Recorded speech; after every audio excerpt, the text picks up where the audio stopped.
The Buffalo Sabres are back in action tonight on home ice against the Ottawa Senators. This will be the first meeting between the Sabres and Senators since the trade deadline when Dylan Cousins and Dennis Gilbert were traded to Ottawa for Josh Norris and Jacob Bernard-Docker. Norris has been out of the Sabres lineup for the past 5 games with an undisclosed injury. Puck drop for the game is at 7 o'clock tonight with pregame starting at 6 with Chopin the Bulldog. You can hear all the action right here on WGR. No news yet on free agent quarterback Aaron Rodgers as his free agency saga continues. It appears at this point the only suitor for Rodgers will be the Pittsburgh Steelers. And NFL Network's Ian Rappaport said yesterday that the meeting Rodgers had with the Steelers this past Friday, quote, went really well. With the first round of the NFL draft just under a month away, Miami held their pro day yesterday where top draft prospect quarterback Cam Ward showcased his skills in front of numerous NFL teams, including the Tennessee Titans. Ward said to reporters afterwards that he believes he solidified his case for the Titans to make him the first overall pick. Last night, the Women's March Madness bracket wrapped up the round of 32 with some bad injury news for number 1 seed USC.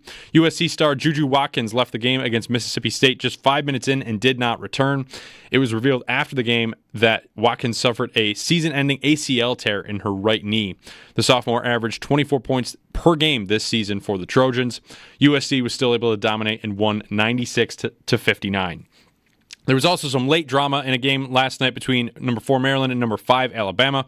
Maryland squeaked out the win by a score of 111-108 in double overtime to advance to the Sweet 16. The women's bracket resumes play on Thursday for the Sweet 16 along with the men's bracket. That's your Paddock Chevrolet Sports Update. Paddock Chevrolet celebrating 90 years of business. I'm Josh Schmidt for WGR Sports Radio 550.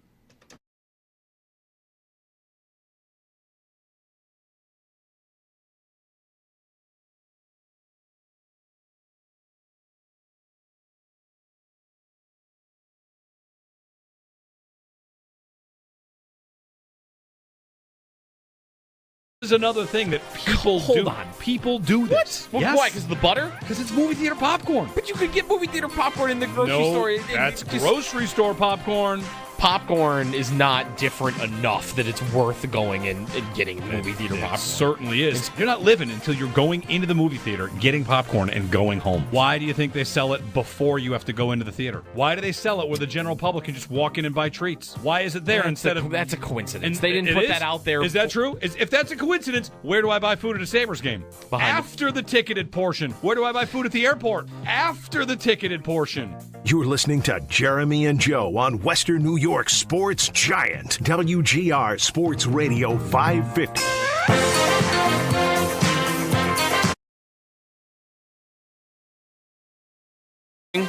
It's Jeremy and Joe.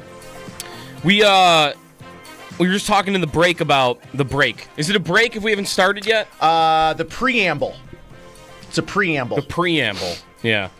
I listen to the Le Batard show a lot. They're when they'll put the mic on sometimes. If the producer will put the mic on if they're talking about something good. Yeah, and they call it the shadow show. Yeah, it's just like it's basically our shadow show. These guys are talking about something funny. They're not talking about it here. I better grab this. This wasn't funny though. No, I don't think. No, just that these aggregator accounts, you got to get them under control. I saw one. Yeah. I saw one recently about. It was a follow up on the Bills and Diggs. And it just wasn't real at all. But it was enough that I went looking for it. Like, Did somebody report this? I couldn't find anything. So you told me that there was a Bills cornerback trade one that's out there right now? So this morning, I'm sure you guys get this. I have to try to wake up around like 4:30. Like I have to set the alarm for 4:30, so I give myself a half hour to just rot.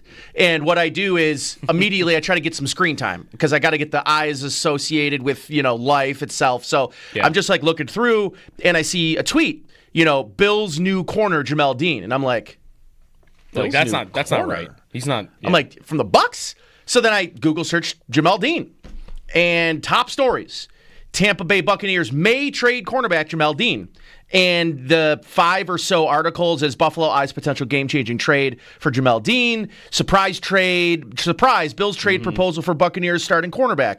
Bills eye Jamel Deane. And then I look over, I'm on Google right now. You look at Jamel Deane's overview, which is, I assume, Wikipedia's, right? I don't know for sure if that overview of a person is just information being pulled from Wikipedia. This is when you Google something. It It's says like Wikipedia. Okay, it says does. Wikipedia. A lot of times it's just like the Google AI now that will be the first thing that pops up. Sure. So in his overview, it says Jamal Deane is an American professional football cornerback for the 2025 Buffalo Bills. He was traded to the Buffalo Bills for a 2026 fifth-round pick. But that did not happen. I don't believe so. No, it did not happen. Unless it happened. No, it just didn't happen. Yeah. So. Didn't happen. Although I looked at it and I was like. No, because I would do that trade. It's funny. You search it. It's just Wikipedia. Yeah. It's Wikipedia we haven't had a porn good Wikipedia Scandal where everybody can just, write whatever they want on there. Because I don't know what's going on down at the at Wikipedia HQ, but once upon a time, you could get away with that. It felt like they have enough people working there now where if somebody changes something that is obviously false, that it will be corrected immediately. And I don't know, maybe in this instance it's not. I guess someone's playing around with Jamel Dean's Wikipedia because I'm also seeing a tweet that his Wikipedia got changed to, he got traded to the Steelers overnight. So he's being traded all over the place. Good for him. He is somebody that, there have been trade articles about in Tampa, whether they would move him out.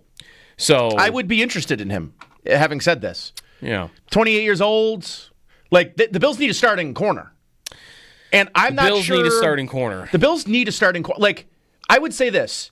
Brandon Beane rarely goes into the draft with a hole that he intends to fill with the draft pick. Like, a hole that is so glaring. And outside of corner, I don't know that there's a position on the team where you're like, they don't have a guy right now. They don't have a guy. I know Joe Marino's quote I thought was perfect when talking about the Dane Jackson acquisition, is they established their floor at the position. At worst, you feel like Dane Jackson can give you serviceable replacement level. I want to compare this to a backup quarterback. Who would Dane Jackson represent as a backup quarterback in the league? Andy Dalton. Mitch Trubisky? You don't think he's as good as Andy Dalton for this? Yeah, I guess I could listen to Trubisky. Sure. Right? Okay. Like, he's no one's plan A. No. He's most people's probably not plan B. Last year he was Carolina's plan A, and it went pretty poorly. It went really bad. They were a bad defense. They were, yeah. Some have said that he got J.C. Horn paid. So some have said that. Who said that? Nobody. But I think like a trade of that caliber, I just wonder that there's not really any smoke around Asante Samuel. The fact that Asante Samuel is still a free agent on the 25th of March, I'm not sure if it's is it a judgment of him as a player? Is he not a coveted player? I don't know. Former first rounder, or did he leak into the second round? I thought he was an end of first round pick. He was, I don't remember. But he could have been like top of the second. Yeah, he's been a starter. He's been good. He's been a very good coverage corner. He's not he's maybe more of a true slot than he is a true boundary receiver, and maybe that from a fit perspective, the Bills really don't view him as a boundary guy. Yeah. But like, he is head above heels the best player available at a position the Bills desperately need. And like, unless the Bills are of the mind, it's like, hey, we checked him with Samuel, they're going to wait till June to make a decision. They're going to wait till after the draft until things. And you mentioned yesterday, and it kind of stuck with me, which was like the A.J. Brown trade happened during the draft. Yeah. And nobody thought A.J. Brown was getting traded leading up to the draft. If the Patriots, or how about this, if the Browns end up taking Travis Hunter, maybe that makes Denzel Ward or, a player like that. One of these top teams get Will Johnson. And, that loosens up a veteran starter that has 1 year remaining on a contract. That's where the Bills can use one of their 11 picks to maybe swoop in and do that. I think, to me, I would be concerned about waiting until the draft, unless their thought was Dane Jackson at worst is our Band-Aid. If we go to the draft and all we end up with is a first round or second round rookie, I'm going to feel like I'm going to feel weird about them. Well, don't you think doing that? Don't you think that it's so similar to what they've been in the past? They never got to see the corner combo that they really wanted. Which was? They wanted, when they drafted Kyer Elam and they would have Tre'Davious? thought at some point Tre'Davious White is coming back, right? He's going through rehab at that point in time, and he wasn't on the field, but he was still on the team. He was still under contract. He was an all-pro before he got hurt, and they probably were wanting to have, within a year, a healthy Tre'Davious White. Think of like going into Elam's second year. They would have wanted a healthy Tre'Davious White playing at a top level with another awesome corner, talented on the other side, man coverage, speed combo, right? And they never really got either going. Trey White gets hurt again, and Elam never becomes anything. And here comes Benford. So I don't know that they ever got to see what they really wanted at corner. They've always kind of had to plug and play. Dane Jackson, like this would be an interesting experiment to go back and find out how many of his starts, because he started, 28 games for the Bills over 4 years. How many of those were planned on? Versus how many of them were, you're filling in. You're playing because a guy is injured. The Bills, maybe a lot of them were Tre'Davious White related. I would tell you the Bills have done a great job of having very plausible plan Bs. Mm-hmm. Their plan A's defensively really have not come to fruition, or it's been very small windows. Von Miller, right? I mean, it was an 8-game sample that you really got out of Von Miller, which sucks, like in hindsight, because the 8 games were electric, and it just never was the same after the injury. And then the suspension and everything else that went with it, right? And Trey White, right? They extend Trey White, and the idea is now you've got a first-round pick and a second contract Trey White. Never came to fruition. They got, there was, 3 years ago, the idea was Von, Trey White, Hyde, Poyer, Milano, and Kyer Elam.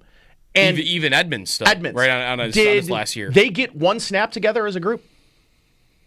No, I don't think so, because doesn't Von go out like once Trey comes back? Wasn't the thing that those two hadn't really played together? I almost think you want to pull Edmonds out of that conversation, and I think you want to look at like the all pro guys. Yeah. They just never. No, I don't think they did. It just never came to fruition. No, it never did. So to circle back on corner, then I'm into a big idea at corner. It would be kind of an interesting fit though, because they're about to pay Benford, and you might think, well, if we're about to give Benford $20 to $25 million a year, and I think they're still going to do that, then it makes more sense to combine that with a rookie contract than it would. Jair Alexander hasn't been traded yet. That was a report from before free agency that he was being shopped. And he has a lot of injury problems, but he's kind of like Joey Bosa in a way. Maybe he's actually missed more games, but he's younger. He even is a little bit younger by a year or two. Okay, not that much younger. But it's, all right, we got to worry about injuries, but the guy is a stud, right? Alexander is a guy who was a second-team All-Pro 2 years ago, but he's played 14 games in the last 2 seasons. He has. And that's an interesting, that's a name that I'm semi-interested in the closer we get to the draft. Because for me, you need to find a player, and this is another Joe Marino quote that I'll throw out there, is you need to find a cost-effective cohort to Christian Benford, assuming Benford's going to get the contract. I'm here to tell you that I think Benford probably doesn't get paid this offseason. It's looking more and more like that. Now, it could happen. I wouldn't be surprised if it happened before the season. I think at this point, the car's in the garage a little bit in terms of the extensions that have been given out. And I think they're set to go into the season with Benford and James Cook as guys that are going to play on their 4th year without extensions. And I would think that of the two, that Benford's very clearly in this team's future. He's in their plans.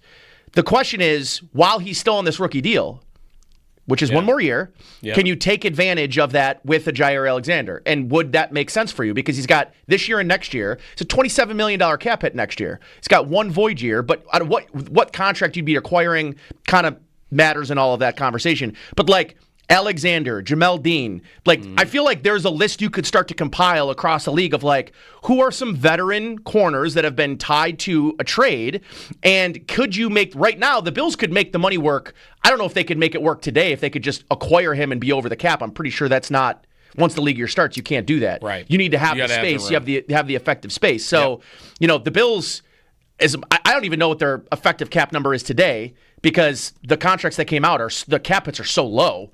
I'm sure they've got some room, and then they know there's levers they can pull. Yeah, we'll talk more about that, by the way. We'll have Greg Thompson coming up at 8 o'clock today, and we can ask him about on the cap stuff, and what he had the details on the Bosa contract, right, the other day, which, by the way, that's a weird one. It's crazy. This is where the cap is three void years or four void years? 4 void years, I think. You could put the money wherever you want in the NFL because his cap hit in year 2 is higher than his cap hit in year 1, and it's a 1-year deal, which is wild. So we'll talk with him about this. Yeah, like what is their effective number right now? So that trade idea is out there. But as we're now within a month from the draft, like corner is going to happen. But it might not in round 1. But to me, like I ran that poll yesterday about like what's the position you could live without. And not many people were saying corner. Like they're going to draft a corner. Unless, again, like if they trade for Jamel Dean or for Jair Alexander, I still think. Then maybe you think there's a young body somewhere. Regardless of whether they go out and acquire a starting caliber corner before the draft, that the future at that position should probably be taken in the first 3 picks. Because I think the first 3 picks will feature guys that could all start in the league. Yeah. But so more likely than not, they're taking a corner. And yeah, I would think so. It is it not a big draft for Beane? Not even just like every draft is big, right? But is it not a pivotal draft for him specifically? Because here we are. It's March 25th. So we got again just under a month until round 1 of the draft. We got a lot of time to decipher what we want from the Bills. I haven't really established the guy I want yet. Like last year around this time, I narrowed like Brian Thomas Jr. Like started locking in on certain individuals. A little easier to do that, I think, at wide receiver than when their biggest needs are defense. More fans, I feel like, are more receiver. Everyone's got their guy, right? Yeah, that's right. When it's corner or defensive tackle, it's more like that guy sounds good, or that sounds good. You just anything at the position sounds like I'll take it. I'm fine with that. And corner is going to be one of those where any corner they would draft in the first 2 rounds, I feel like most people are going to be okay, fine. Yes. But for Beane, hitting on that pick, which we won't know about till the season at least, hitting on that pick it's pivotal for him in how he's viewed as a drafter, I think. Because I think Beane's one of the better GMs in the league. Me too. No doubt. Yep, me too. But what is Beane great at? What is Beane seen as being great at? Building. Probably team building. Yeah.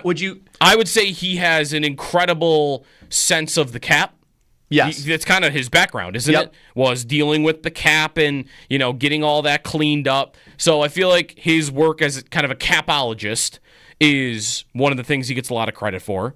I would say his willingness and ability to pull off big trades and big signings.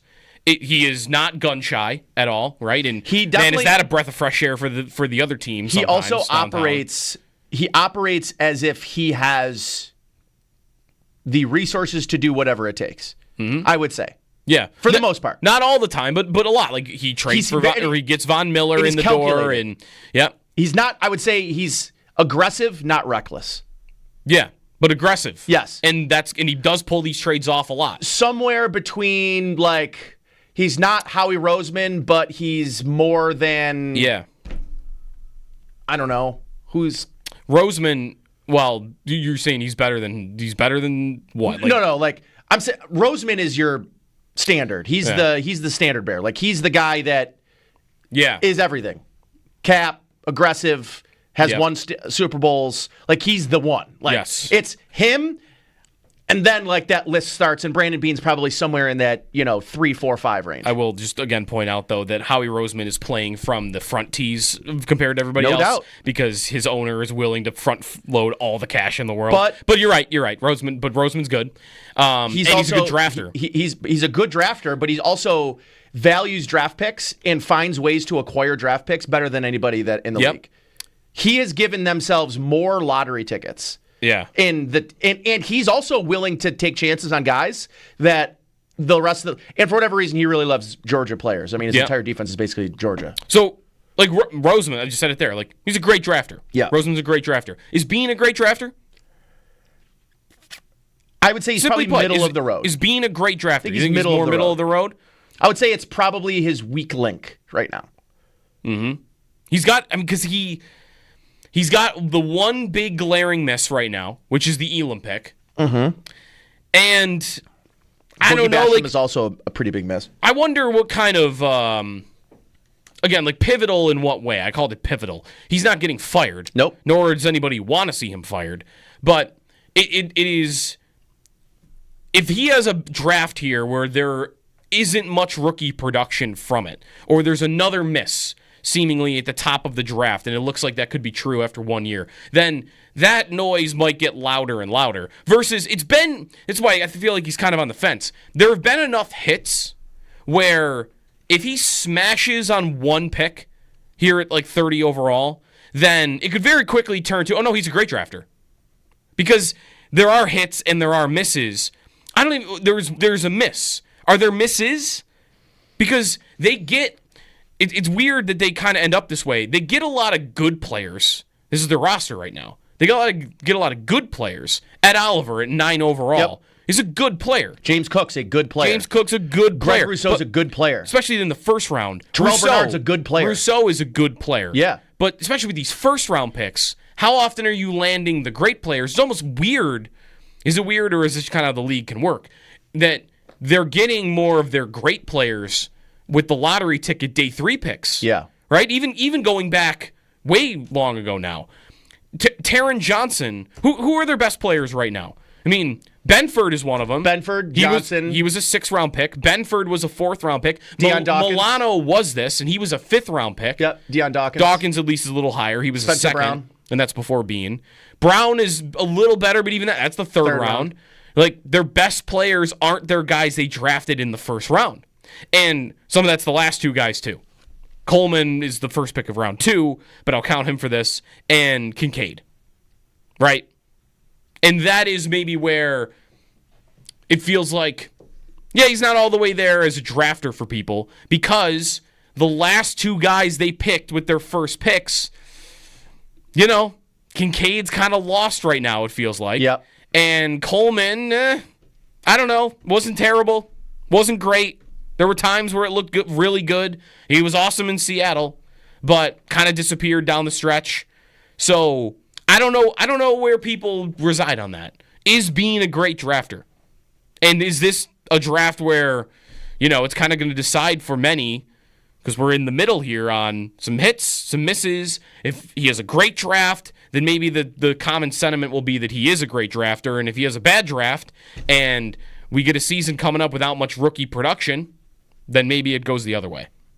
803-0550 is the phone number if you've got a thought on that. Or, you got a corner name out there. So Jamel Dean, not a Bill. Not a Steeler. So he's just where he's been. His Wikipedia page is all over the place on that, though. 803-0550 is the phone number. Dylan Cousins is back in town today. Yes. A familiar face. We'll get into that a little bit. He's back. He's playing well. And Josh Norris, the player acquired for him, is not on the ice. Hasn't been for about a week now. So some Sabres stuff to get to as well. We'll have Greg Thompson coming up at 8. As we mentioned, we'll talk some cap with Greg and then a little bit of draft as well. What do the Bills have left over to do? We'll get into that with Greg. And then at 9 o'clock, Tyler Rowland of Locked On Titans we'll talk with, because there is some smoke now that they might just take Cam Ward at number 1. We can get into whether that's a good idea for them, as they just have Will Levis at the moment. It's Jeremy and Joe. Jeremy is off for the week. Nate Geary is in. We're taking your phone calls when we come back here on WGR.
The Sabres are back in action tonight, hosting the Ottawa Senators. Dylan Cousins back in town for the first time after the Sabres traded him at the deadline.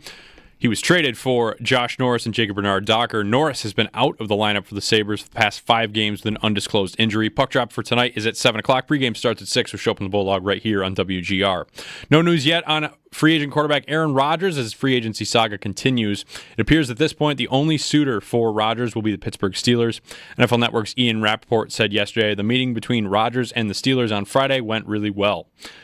With the first round of the NFL Draft just under a month away, Miami held their pro day yesterday. Top draft prospect quarterback Cam Ward showcased his skills in front of numerous NFL teams, including the Tennessee Titans.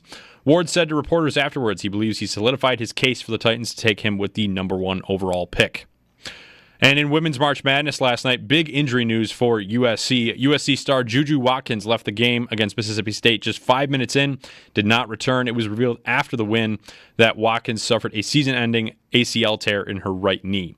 She averaged 24 points per game this year for the Trojans. USC still won 96-59. The women's bracket resumes on Thursday with the Sweet 16 along with the men's bracket. Those are your Paddock Chevrolet sports headlines. Paddock Chevrolet celebrating 90 years of business.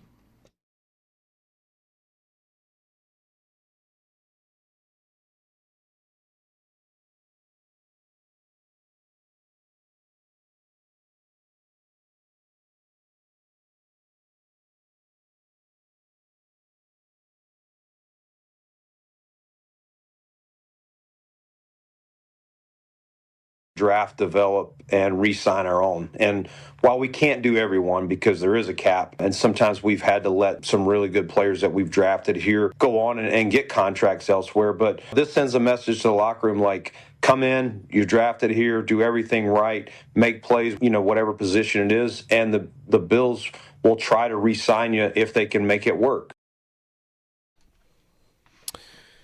That's Bills general manager Brandon Beane on...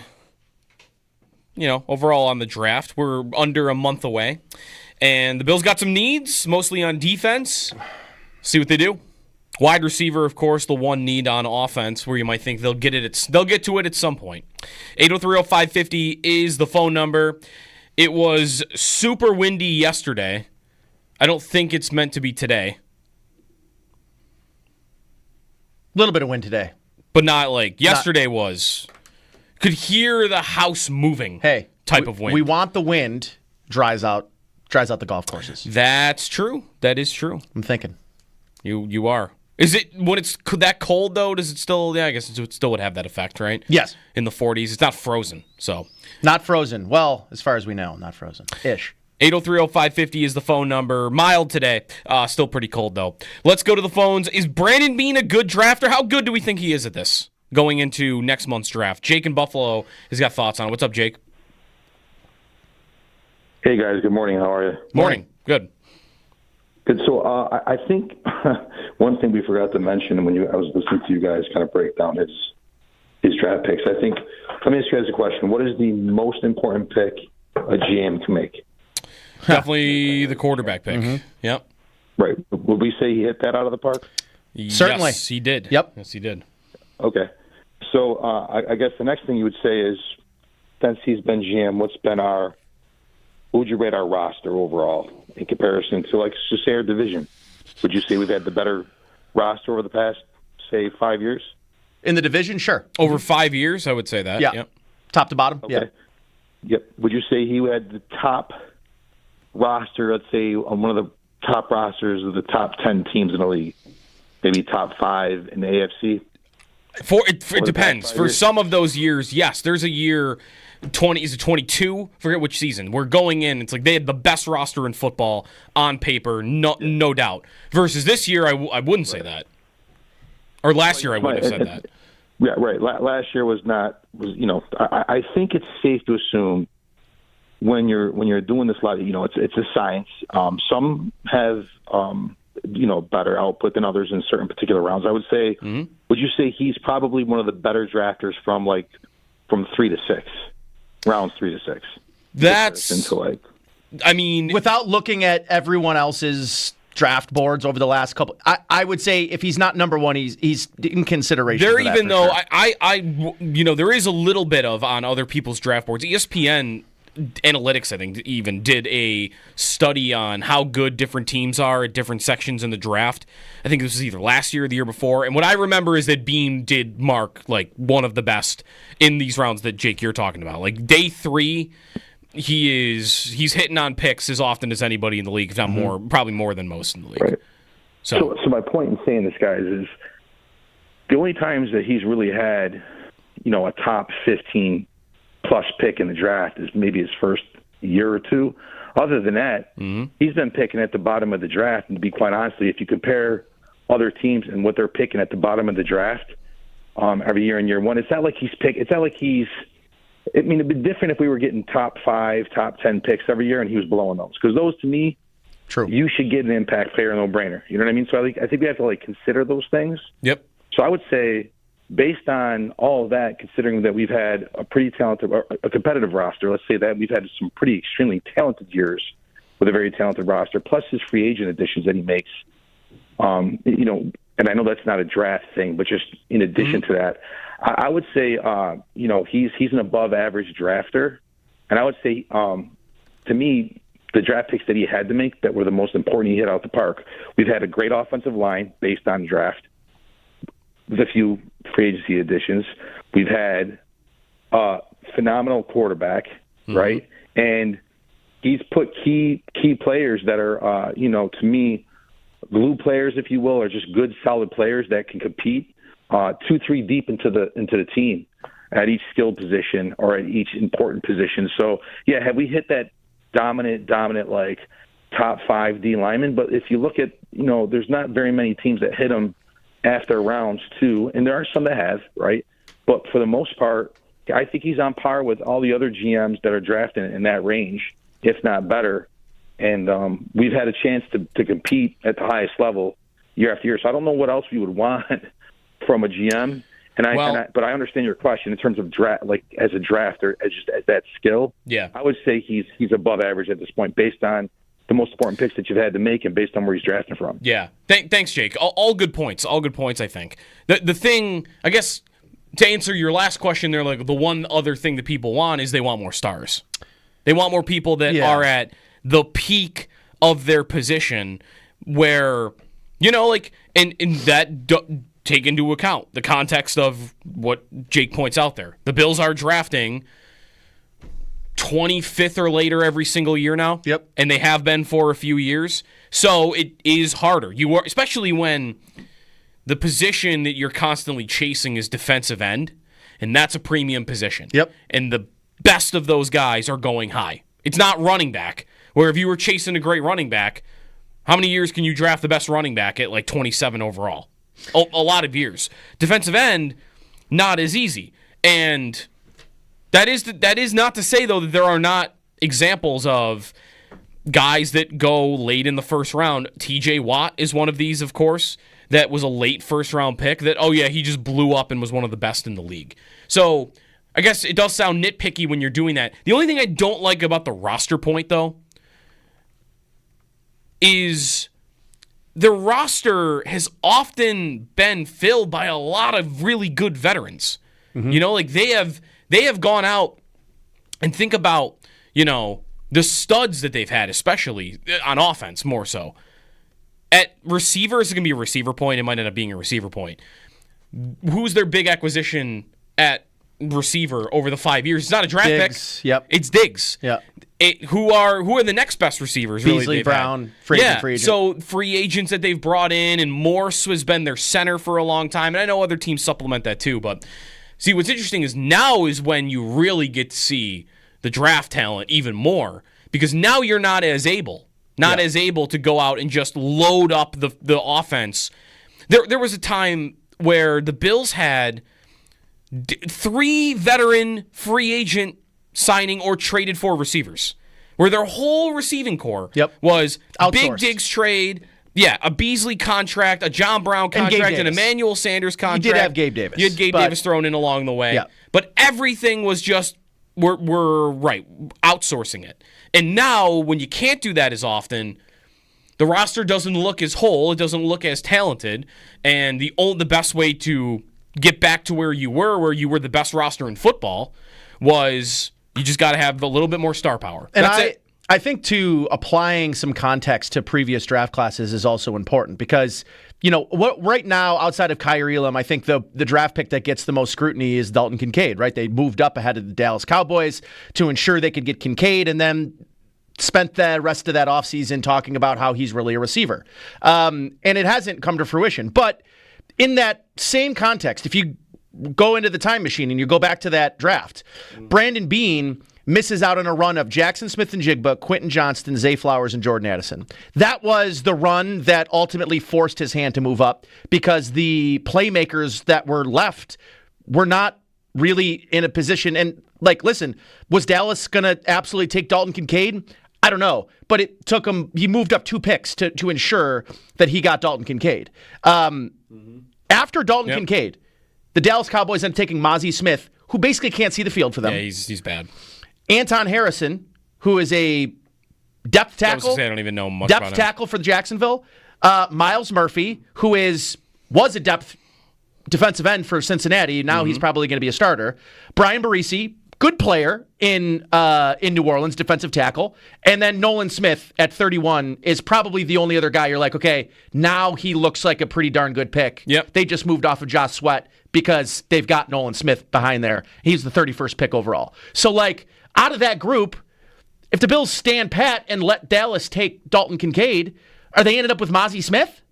Are they ending up with Brian Barisi? With Nolan Smith? I don't know. You look at the second round, and, the second round of that draft opens with Joey Porter Jr. and Will Levis and Laporta. There wasn't a guy you looked at and said, oh, yeah, the Bills really screwed up. They should have taken this guy. And when you look back at that 2023 draft, it's not that good. Yeah, that's a good point because it is their weirdest pick. It is their weirdest pick for sure. But I would say this: it's their most forced pick that I can recall. Outside of Boogie Basham, it was we need this position or we need a playmaker, and we're willing to tell ourselves or convince ourselves that we can turn a specific style of player into something else, and it hasn't worked. I think the regret of that draft for me was something that they could have tried to do and we don't know it, which is move up. Move up. That was the year where moving up to get one of those receivers that went 4 in a row felt like the thing you had to do, and I don't know how available it really was to them. They might have tried. They might have tried to go get Jordan Addison, Zay Flowers, but call Seattle. Oh, wait, they were going to take a receiver. Call L.A. They were going to take a receiver. Call Baltimore. Call Minnesota. They were all going to take a receiver. Went 1, 2, 3, 4 in a row. So I don't know if he was going to be able to do that, even if he wanted to. And, we won't know for sure until a book's written in a long time. So Jake made a lot of good points, though. He is... I think I could definitely say he's a good drafter. And you're right. The thing that matters more than anything to this is that he hit the quarterback pick. He did. But, that's one of two things. The quarterback selection is the most important thing by far. It also doesn't help me with what he's going to do this draft, next draft, draft after, because he's not going to have to take a quarterback ever again. That's right. Yeah. Or at least for, a decade. He's not going to have to take a quarterback. So, I love that he went 1 for 1 on that. Yeah. Because that makes everything else easier. And it covers up for a lot, and it's the reason the Bills are a Super Bowl contender year after year right now. But his ability to draft quarterbacks, identify quarterbacks, isn't going to be needed for a long time. It's, can you hit hopefully on ever again. Defensive linemen? Yeah. Can you hit on defensive linemen? That's really his white whale is that position. He's been chasing the stud pass rusher since he got here, and he had it for half the season, and then its knee got destroyed. So that's his white whale, and I would imagine that he's going to take more shots at it next month. 803-0550 is the phone number. We'll get to some Sabres. We will talk more about Beane, though. If you got a thought, we got a poll up on it, give us a call. 803-0550 is the phone number. It's Jeremy and Joe. Nate's in for Jeremy this week, and this is WGR.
Morning.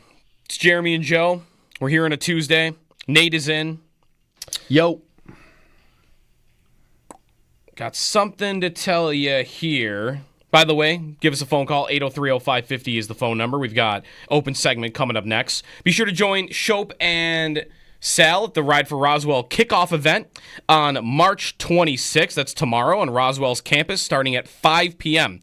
Your chance to pick up your fundraising materials, mingle with other riders, enjoying food and drinks. You can even see where all the funds we raise will go with an exclusive tour of Roswell Park's research labs and facilities.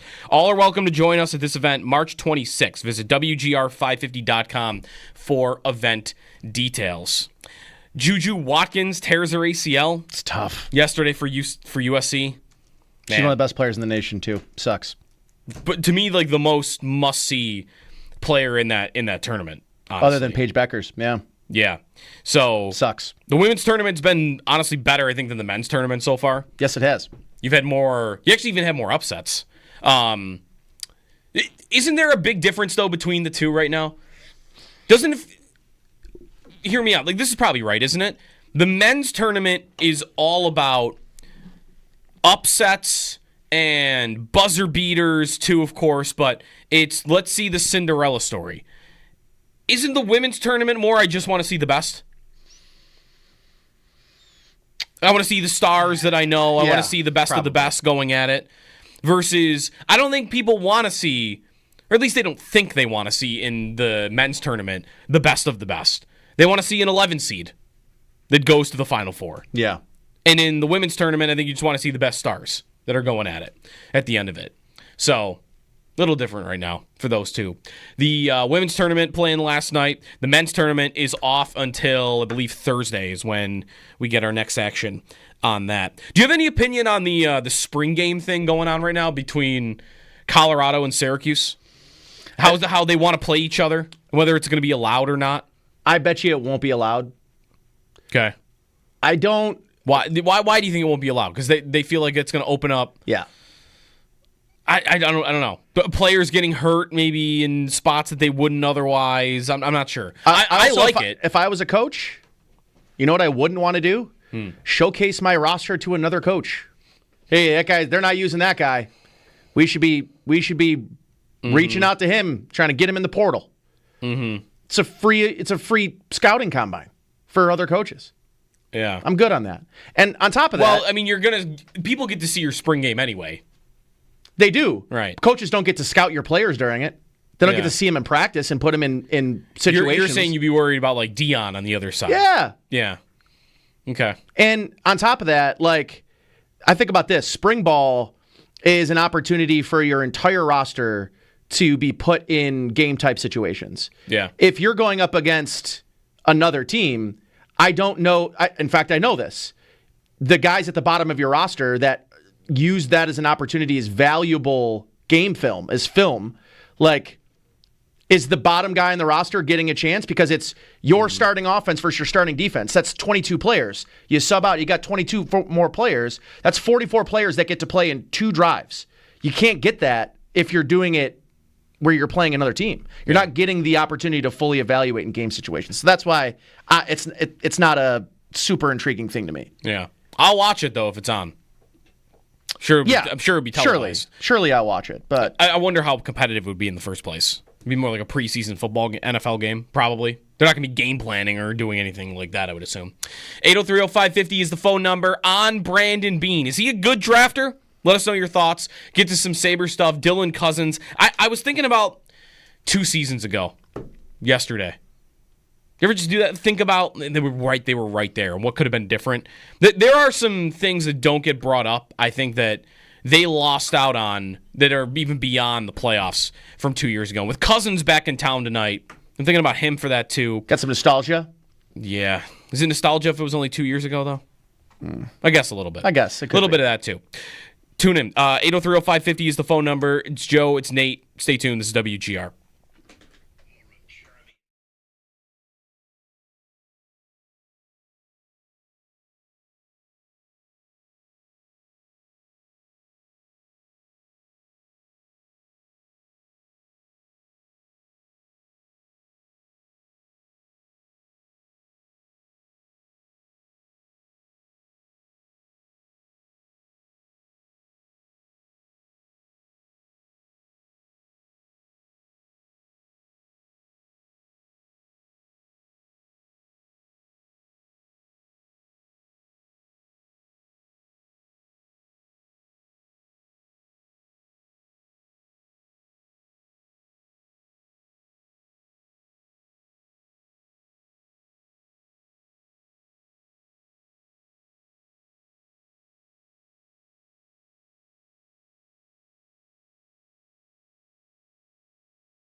Good morning. The Buffalo Sabres are back in action tonight, hosting the Ottawa Senators. This will be the first time the Sabres and Senators have played since the trade deadline when Dylan Cousins and Dennis Gilbert were traded to Ottawa for Josh Norris and Jacob Bernard-Docker. Norris has been out of the Sabres lineup for the past 5 games with an undisclosed injury. Puck drop for the game is at 7 o'clock tonight, with pregame starting at 6 with Schopp and the Bulldog. You can hear all that action right here on WGR. No news yet on free agent quarterback Aaron Rodgers as free agency saga continues. It appears that at this point, the only suitor for Rodgers would be the Pittsburgh Steelers. NFL Network's Ian Rappaport said yesterday on the Pat McAfee show that the meeting between Rodgers and the Steelers on Friday went really well. With the first round of the NFL draft just under a month away, Miami held their pro day yesterday where top draft prospect quarterback Cam Ward showcased his skills in front of numerous NFL teams, including the Tennessee Titans. Ward said to reporters afterwards he believes he solidified his case for the Titans to make him the first overall pick. The women's March Madness bracket wrapped up the round of 32 last night. Some bad injury news, though, for number 1 seed USC. USC star Juju Watkins left the game early against Mississippi State, just 5 minutes in, and did not return. It was revealed after USC's win that Watkins suffered a season-ending ACL tear in her right knee. The sophomore averaged 24 points per game this season for the Trojans. There was also some late drama in a game last night between number 4 Maryland and number 5 Alabama. Maryland squeaked out the win by a score of 111 to 108 in double overtime to advance to the Sweet 16. The women's bracket resumes play on Thursday for the Sweet 16, along with the men's bracket. That's your Paddock Chevrolet Sports Update. Paddock Chevrolet celebrating 90 years of business. I'm Josh Schmidt for WGR Sports Radio 550.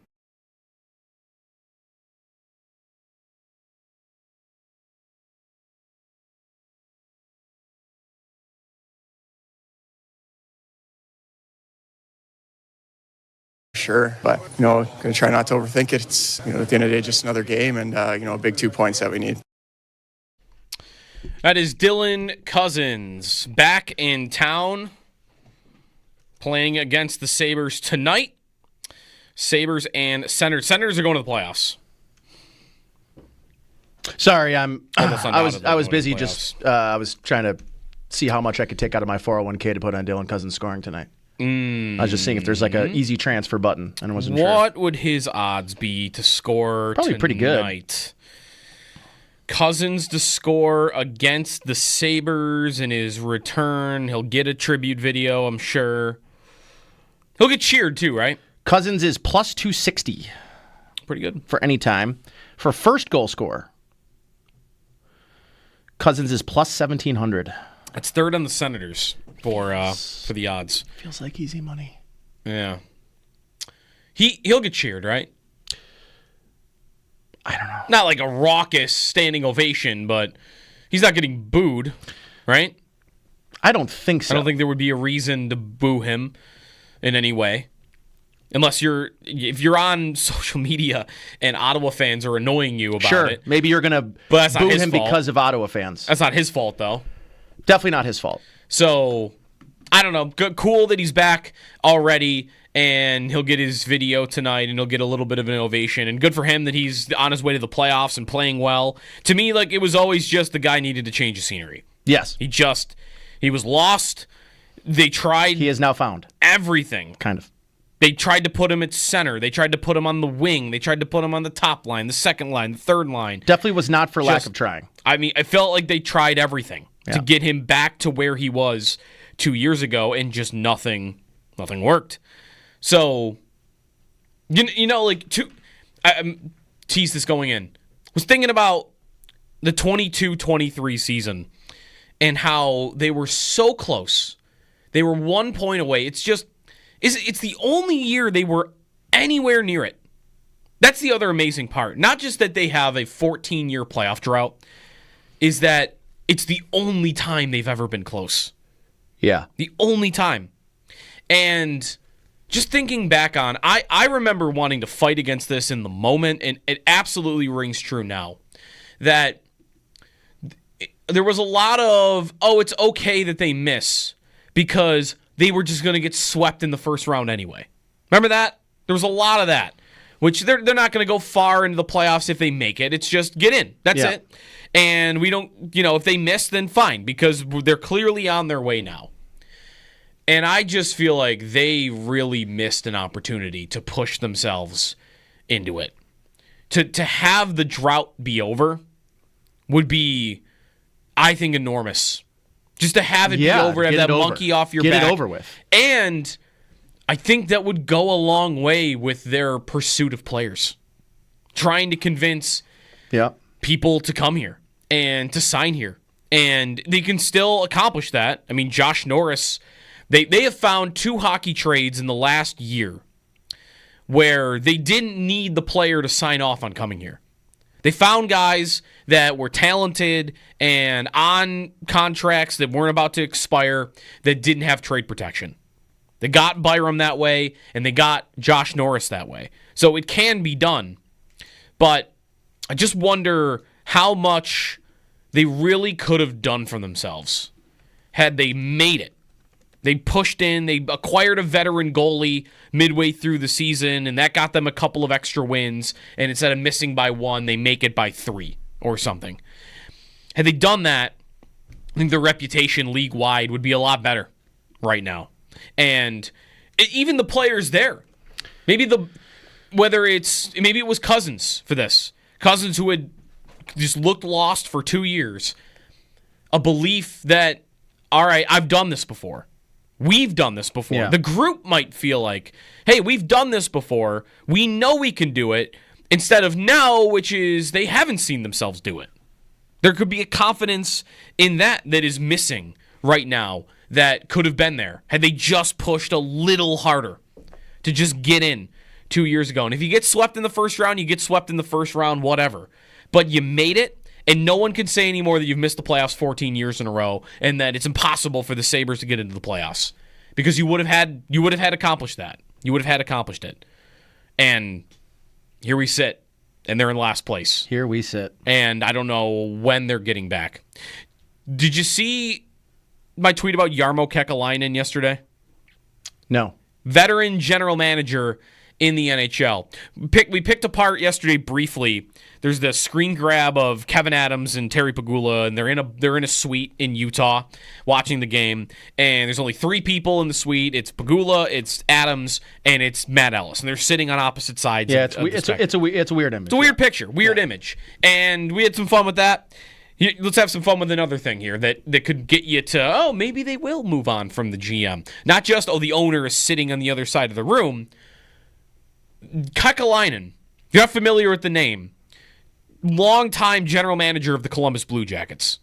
2013 to 24, I think, are the years. 11 years as the GM in Columbus. Made the playoffs a bunch of times. Never had, a Stanley Cup contender.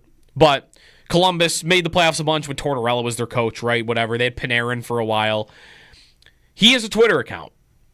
And Joe Marino, used to be an intern here, Sabre Twitter guy, not Bill's Joe Marino. He tweeted that, Jarmo Kekalainen started following me. Then after it was called out, Kekalainen unfollowed him. But I went to look. Let's see. He's following 348 people. Let me just see if I can learn anything from who he's following. From the 348 people he's following? Yeah, and this is maybe the first name you think of when you think of veteran GM in the NHL that's not currently employed. And you go to who he's following. Again, this could be nothing. I found he's following exactly 4 NHL reporters. 2 from Columbus, which is where he was just the GM for 11 years. Yeah. And 2 from Buffalo, Lance Lysowski and Mike Harrington of the Buffalo News. And that's it. That's it. Everyone else is not employed covering the NHL. He's following 2 teams. The team he used to be the GM of and the Sabres.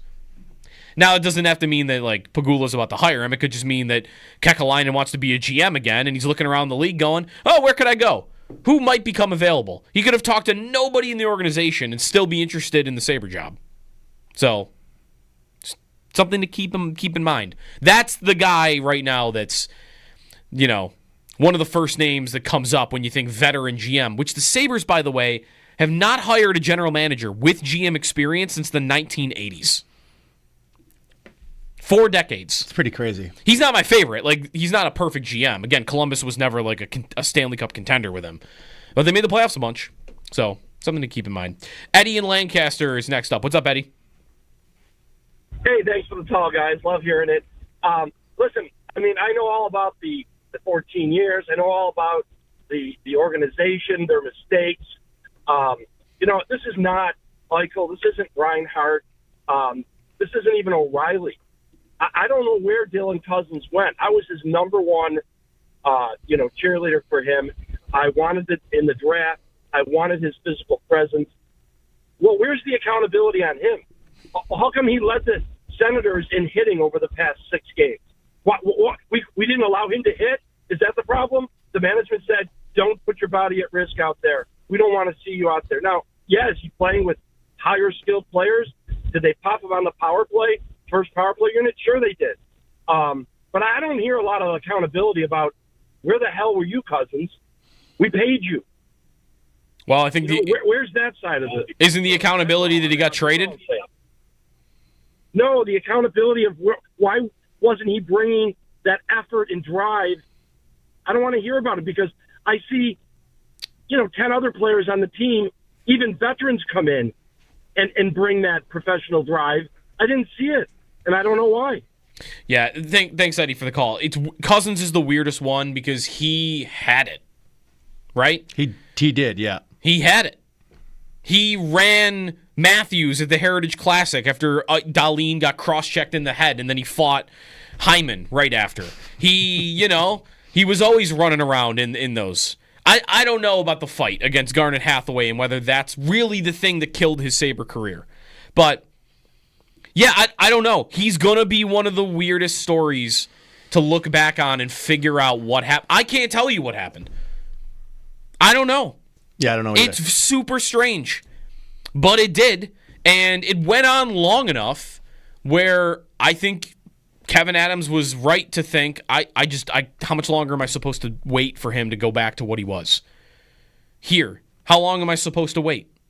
My best guess is that he's not as good defensively as you think he is. He's not as much of a thinker on the ice. He's a doer.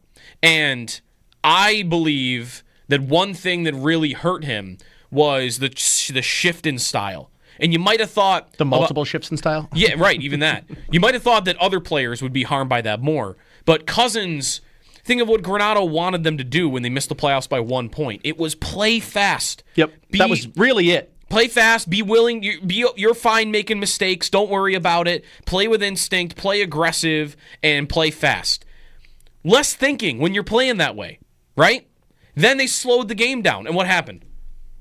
That's my best guess. Yeah. Is when the game slowed down, he wasn't as effective as a player. When it required more thinking, less just instant reaction.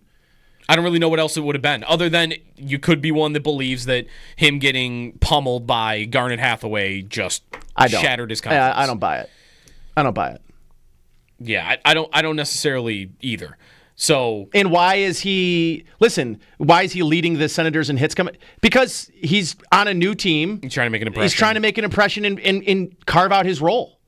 Yeah. And listen, if Dylan Cousins ends up being a guy that is, I guess the question is everyone just all of a sudden worried he's going to find a two-way game and he's going to be a really responsible just because he's out there hitting? To me, I get it. He had 9 hits in his first game.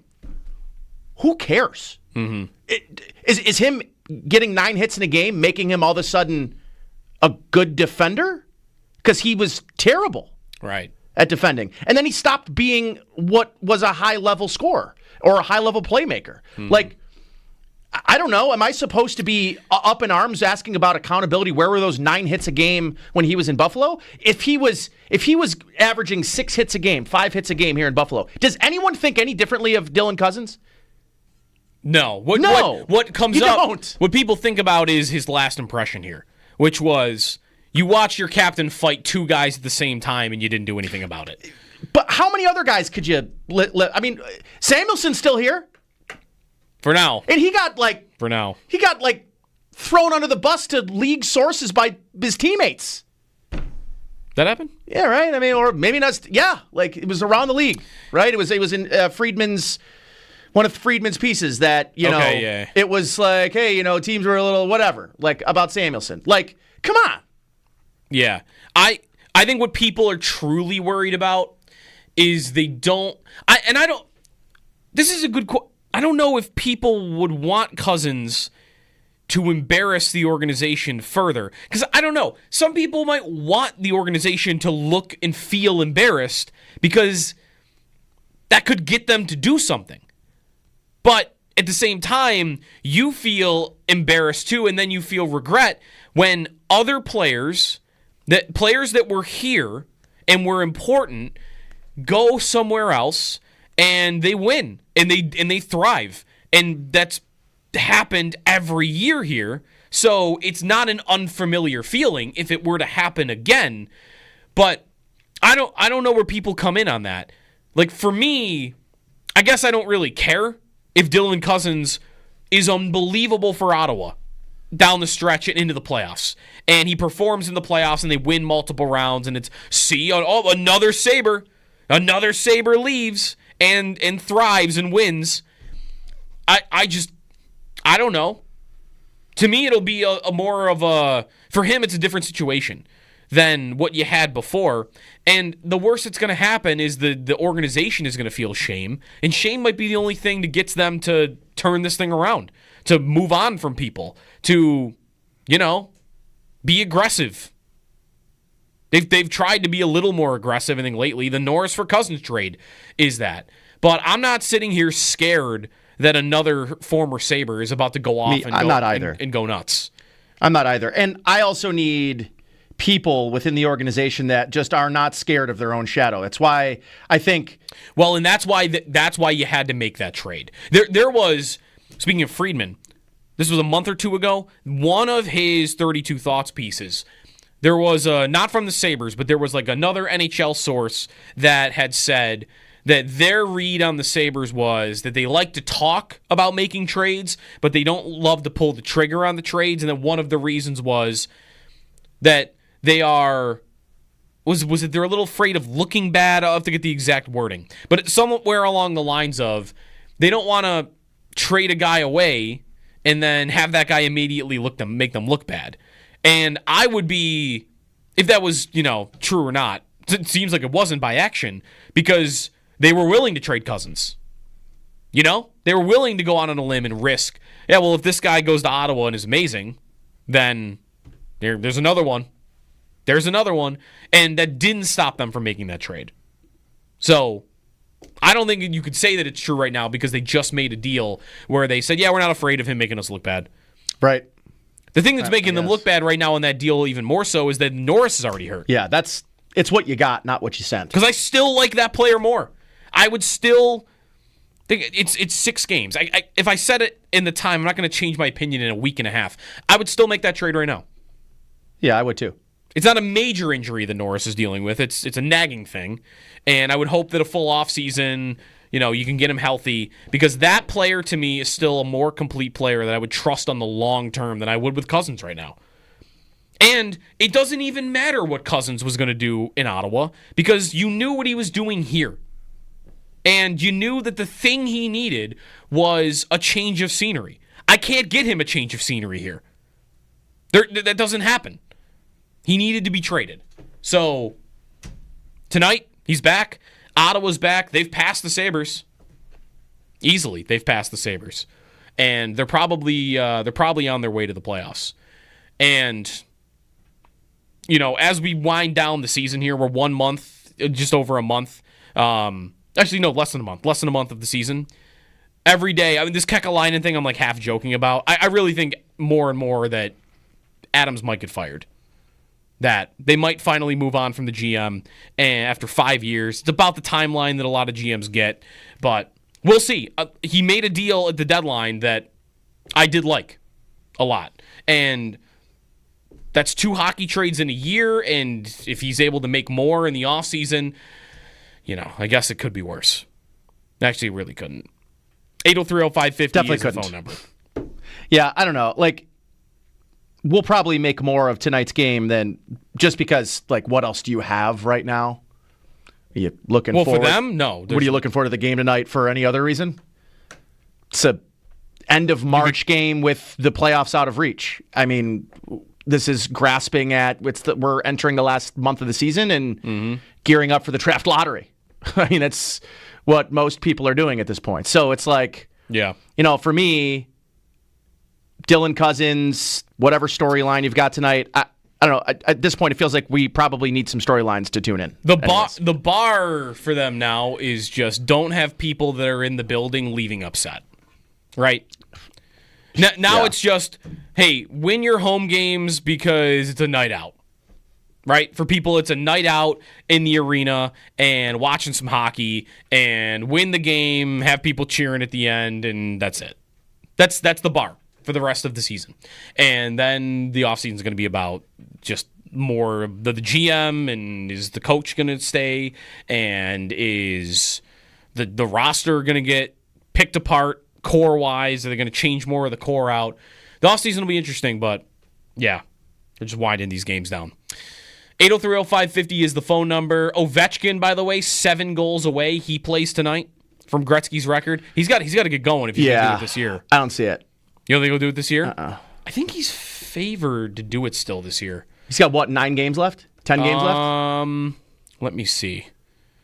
How many games would it have to be for you to think he's going to do it? He's got 7 to break the record. 13 games. They have played 70, so he's got 12 games left. If he does it on the last night of the regular games. season, that would be cool. I don't know if you've heard me on this, though. My opinion has been that I hope he's 1 goal away going into the offseason. So that the NHL could figure out a way to put him in Winnipeg or something for it? That's okay. That was the joke that, yes. Even the NHL, I think, wouldn't be able to screw this one up. They would know first night of the NHL calendar, standalone game, put the Capitals on at home against the Penguins. That's how you want it to happen. It's definitely how you want it to happen, but so go ahead, manufacture it a little bit. Yeah, no, you're right. Like the joke is they're going to be playing 3:00 against Seattle in Seattle on like a Sunday afternoon when football's on or something. Yeah, no, it'll be like Thursday night season opener, and it'll be during Thursday night football during like Bills and Chiefs or something, and it'll be in Utah. Right. Marty and his cell phone's got some thoughts on this. What's up, Marty? Mary. Sorry, Mary. Go ahead. Okay. I'm just thrilled that this is the last game I have to go to this season. I'm ecstatic about that. I don't even want to go to this game this season. And my ticket rep has been calling me saying, "You're renewing? You're renewing?" I'm like, "No, I can't renew anymore. I can't give any more money to this team. My mental health is to the point where this team depresses me." So I hate to say it, I hope Dylan Cousins goes out tonight and gets a hat trick and runs over Samuelson. Thanks. And I'll be there for my last game of this ever for now. All right. Thanks, Mary. I hope you enjoyed the game though, in whatever way that happens. If it's Cousins scoring a hat trick, listen. There's a difference. This is with all sports probably. There is a different feeling from when you're seeing something about your team and you're dunking on your team as opposed to when other people are, right? Yeah. When Ottawa lines up and when the net, if Cousins did that tonight, if he scored a hat trick, it wouldn't feel good. No, it wouldn't. No, I have no ill will towards Cousins at all. It's just the lining up of just punching down at Buffalo. Yeah. More and more, which it's would fine happen if we Cousins do it. did that. When we do it, it's fine. Right. We just don't want to deal with other people. But when everybody else is doing it, it doesn't feel good. 803-0550 is the phone number. We'll get back to some football, get to the draft. We'll have Greg Thompson coming up in the 8 o'clock hour as well. So stay tuned. We got time for your phone calls here on WGR.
The Buffalo Sabres back in action tonight on home ice against the Ottawa Senators. They'll be hosting Dylan Cousins for the first time since the NHL trade deadline when he was traded to Ottawa for a package that included Josh Norris. Norris has been out of the Sabres lineup for the past 5 games with an undisclosed injury.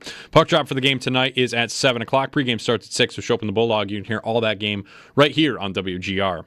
No news yet on free agent quarterback Aaron Rodgers. It appears that the only suitor at this point for Rodgers would be the Pittsburgh Steelers, especially after the Giants signed Jameis Winston over the weekend. NFL Network's Ian Rappaport said yesterday on the Pat McAfee show that the meeting between Rodgers and the Steelers on Friday, quote, went really well. With the first round of the NFL draft just under a month away, Miami had their pro day yesterday, and quarterback Cam Ward showcased his skills in front of numerous NFL teams, including the Tennessee Titans. Ward has been a consensus number 1 pick for a little while now, and he said to reporters afterwards that he believes he solidified his case for the Titans to take him at number 1 overall. The Women's March Madness bracket continued last night. The round of 32 wrapped up last night. Bad injury news for USC. USC star Juju Watkins left the game early against Mississippi State, did not return. It was revealed after the game that she had suffered a season-ending ACL tear in her right knee. The women's bracket continues on Thursday in the Sweet 16, along with the men's bracket. Those are Paddock Chevrolet Sports headlines. Paddock Chevrolet, celebrating 90 years of business.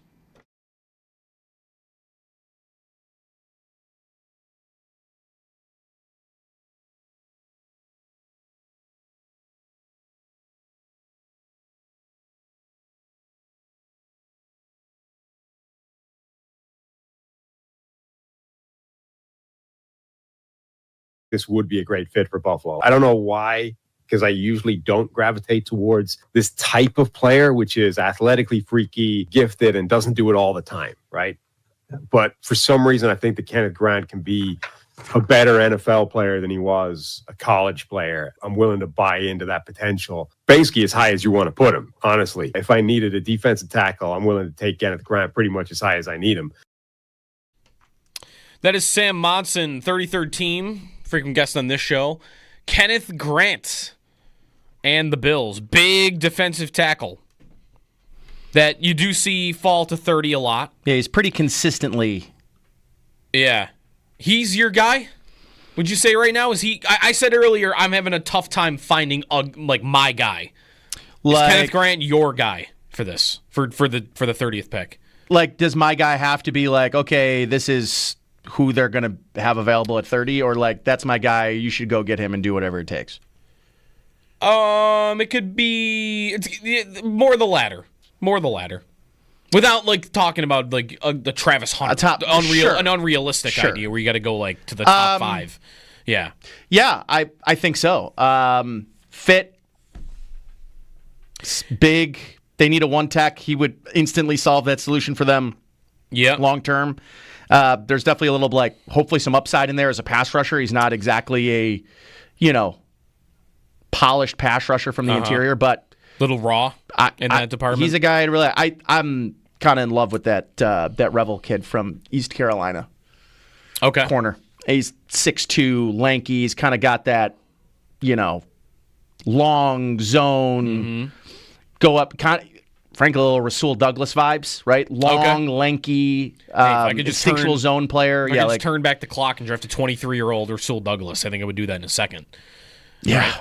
Yeah.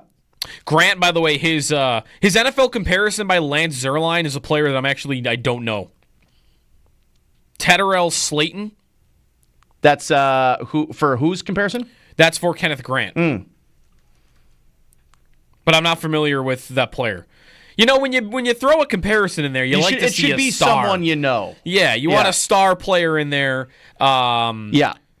Slayton is Green Bay, 2-year starter, didn't start his first 2 years. Okay. Nose tackle, 6'4", 330. He's got 2 career sacks, like a little better than that with whoever the Bills would add, even if this big body guy. I said yesterday, I want a mature Darius, which might be tough to find, but a mature Darius. Yes, that's going to be hard. Mature Darius. That'll be hard to find. Kenneth Grant, 6'4", 331. All right.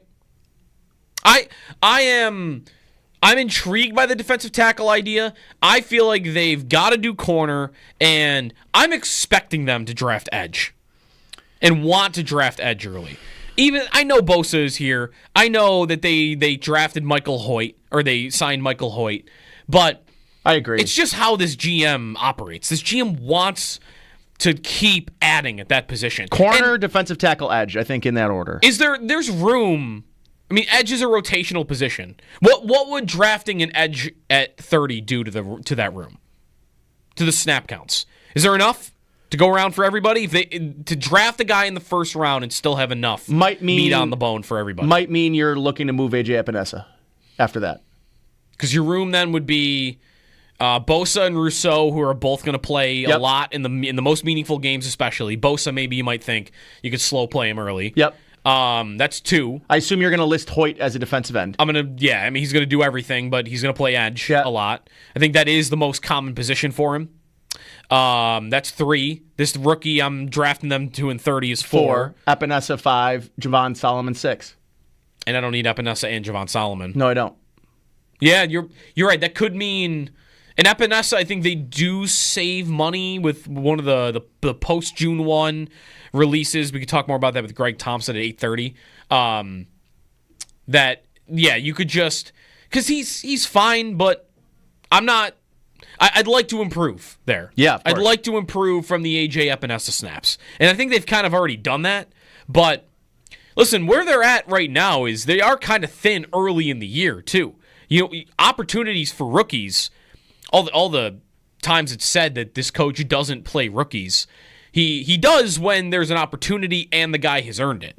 And there is going to be an opportunity early on. Like, to me, right now, Rousseau is going to be playing a lot again, and so is Epinesa. Hoyt is out.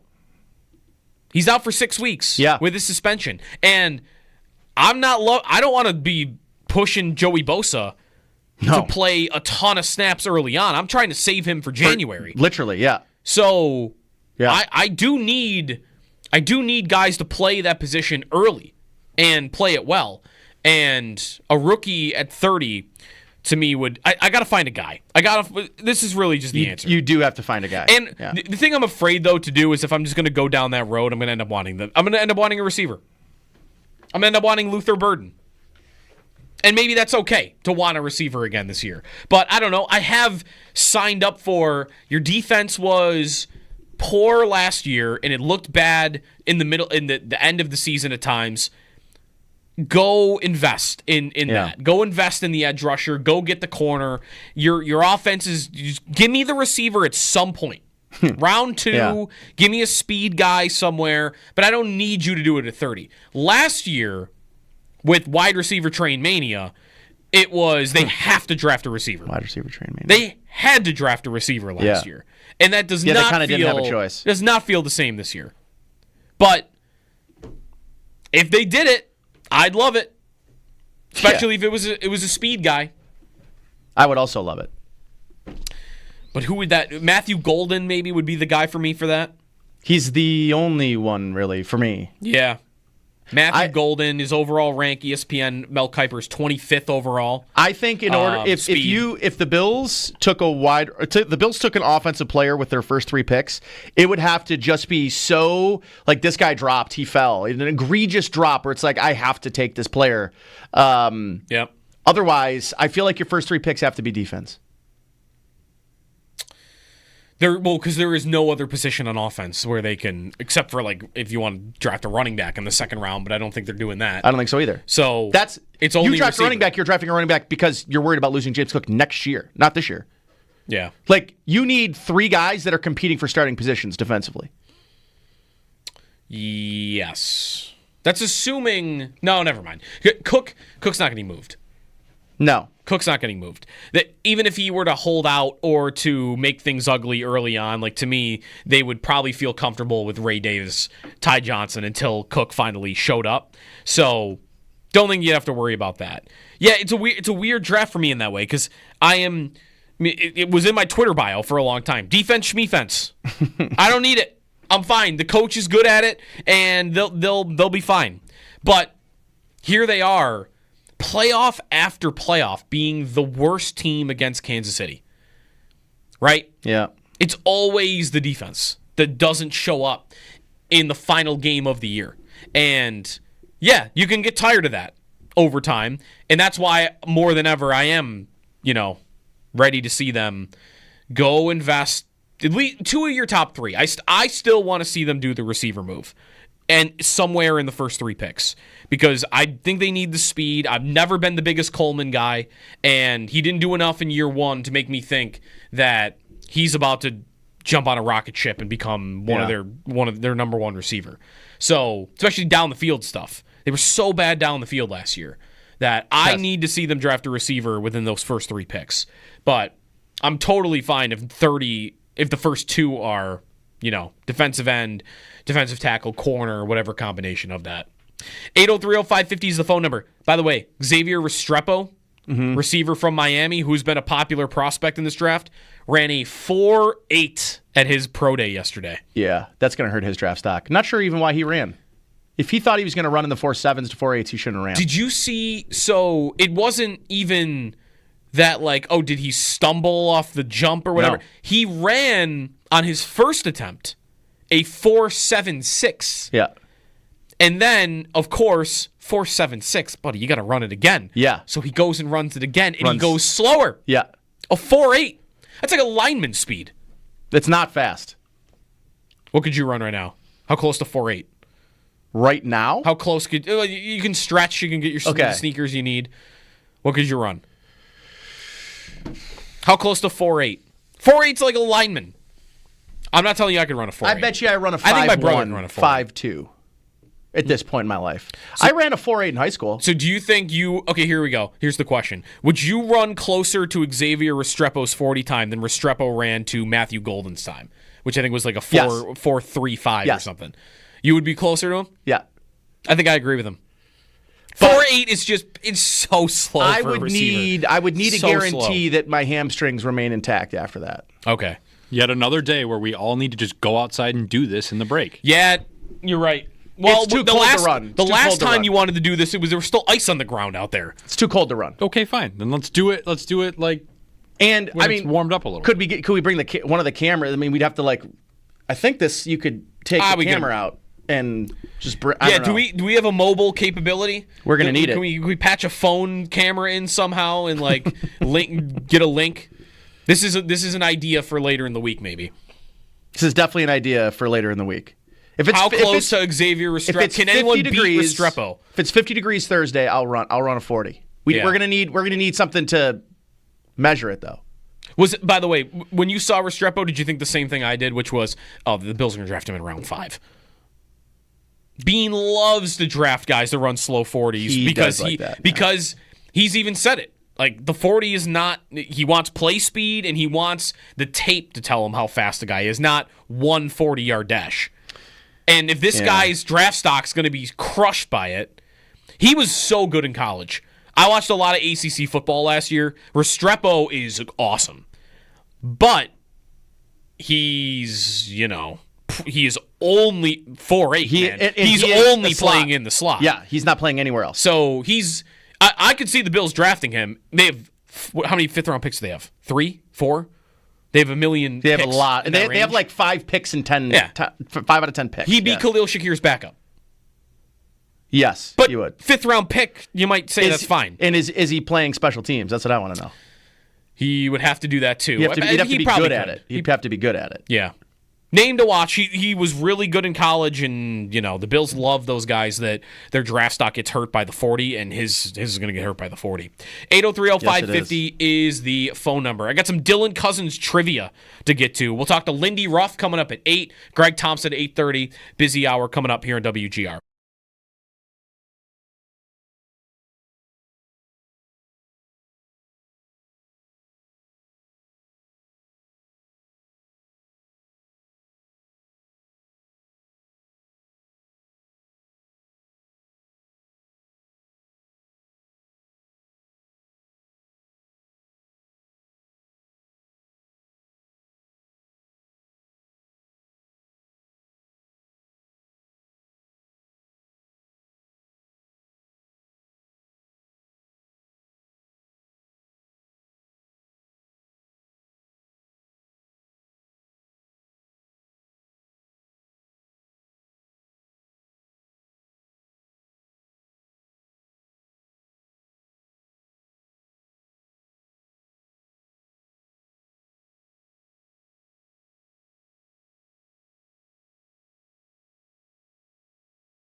Caller 5 or 6 right now at 716-221-4WGR. Win a 4-pack of tickets to the Buffalo Bison's opening day game, which is coming up on Friday. 2:05 first pitch against the Rochester Red Wings. Visit bisons.com for tickets. Some instant trivia. We'll talk to Lindy Ruff coming up next. Tonight, Dylan Cousins returns to Buffalo. Dylan Cousins played his first game for the Buffalo Sabres in January of 2021. He did have an assist in that game. Can you give me the other 6 players that registered a point for the Sabres in that game? What year is this? 2021. January of 2021. That's Cousins' first game with the Sabres. Who else had a point other than Cousins? 8 names, actually.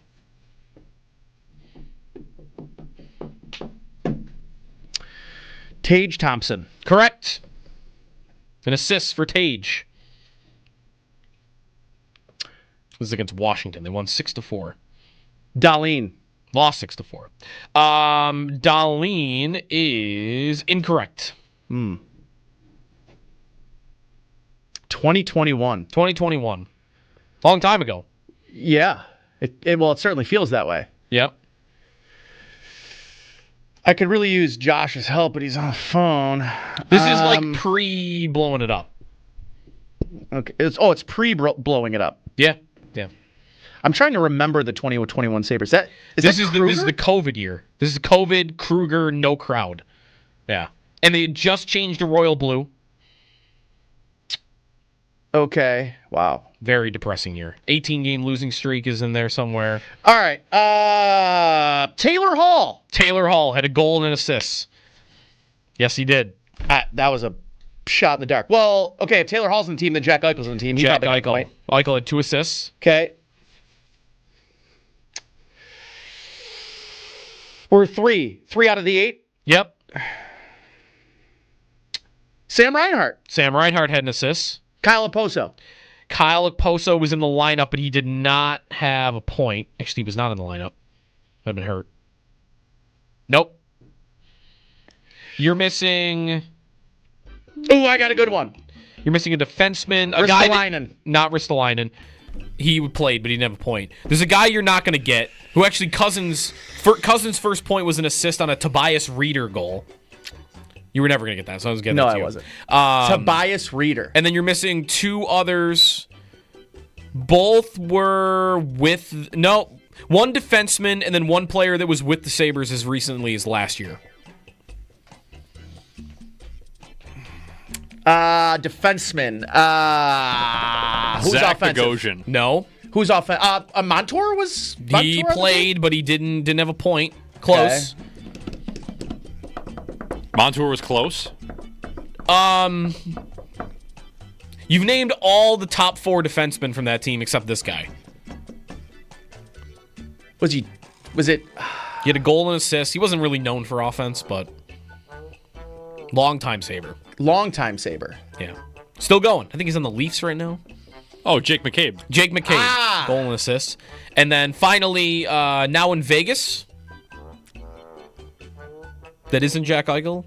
Olofsson had a goal and assist. Wearing number 68, I believe.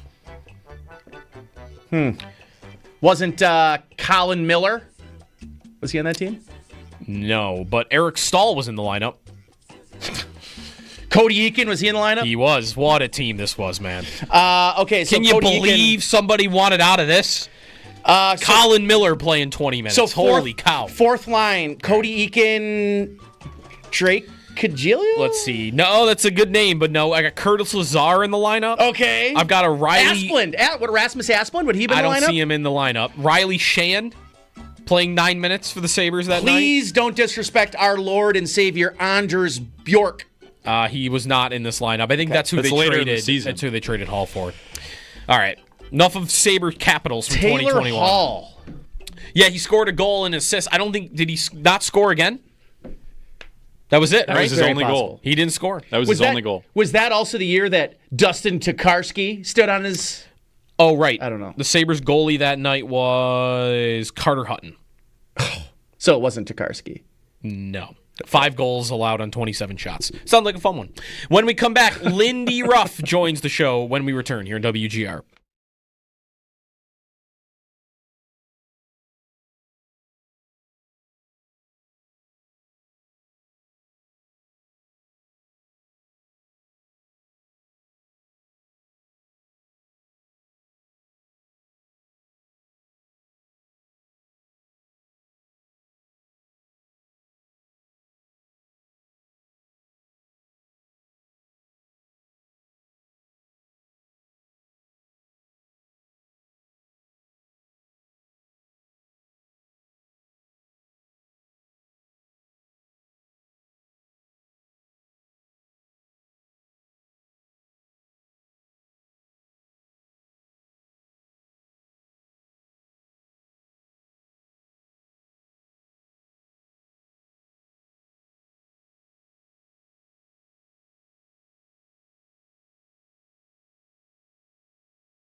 Good morning. The Buffalo Sabres are back in action tonight on home ice against the Ottawa Senators. This will be the first meeting between the Sabres and Senators since the NHL trade deadline when Dylan Cousins and Dennis Gilbert were traded to Ottawa for Josh Norris and Jacob Bernard-Docker.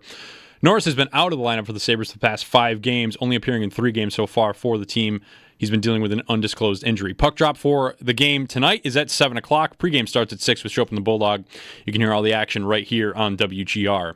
No news yet on free agent quarterback Aaron Rodgers as his free agency saga continues. It appears that at this point, the only suitor for Rodgers would be the Pittsburgh Steelers, especially after the Giants signed Jameis Winston over the weekend. NFL Network's Ian Rappaport said yesterday the meeting between Rodgers and the Steelers on Friday went really well. With first round of the NFL draft just under a month away, Miami had their pro day yesterday. Top draft prospect quarterback Cam Ward showcased his skills in front of numerous NFL teams, including the Tennessee Titans. Ward said to reporters afterwards he believes he solidified his case for the Titans to make him the first overall pick. The Women's March Madness bracket wrapped up the round of 32 last night. Some bad injury news, though, for number 1 seed USC. USC star Juju Watkins left the game against Mississippi State just 5 minutes in and did not return. It was revealed after the win that Watkins suffered a season-ending ACL tear in her right knee. The sophomore averaged 24 points per game this season for the Trojans. The women's bracket continues play on Thursday for the Sweet 16, along with the men's bracket. That's your Paddock Chevrolet Sports Update. Paddock Chevrolet, celebrating 90 years of business. I'm Josh Schmidt for WGR Sports Radio 550.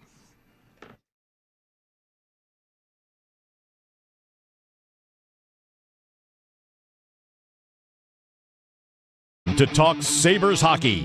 Big changes at KeyBank Center. Let's hear all about it. Coach Lindy Ruff is being brought to you by Firth Jewelers. For all the moments in your life, go forth to Firth. And by Catholic Health, the right way to care. Now, with head coach Lindy Ruff, here's Jeremy White and Joe DiBiase. It's Jeremy and Joe here on a sunny-ish Tuesday. The sun's over on the side there. We got some clouds, too. Not as windy as it'll be yesterday. Good morning. Nate Geary's in for Jeremy here on WGR, joined on the Wester hotline now by Sabres head coach Lindy Ruff, as always on Tuesdays at 8. Morning, Lindy. Thanks for joining. Morning, gentlemen. How are you? We are pretty good. The win on Sunday in Winnipeg, tough place to play. It was only the 6th regulation home loss of the season for Winnipeg. You got some good goaltending. How'd you feel about the most recent win? Yeah, when you look at that, us playing back-to-back and going into a building that, Winnipeg has pretty well dominated teams. Our goalie made some great saves in that first 40 minutes, and then I thought we played a heck of a third period. We got kind of controlled the puck, and we made some good offensive plays. We had a real big kill late.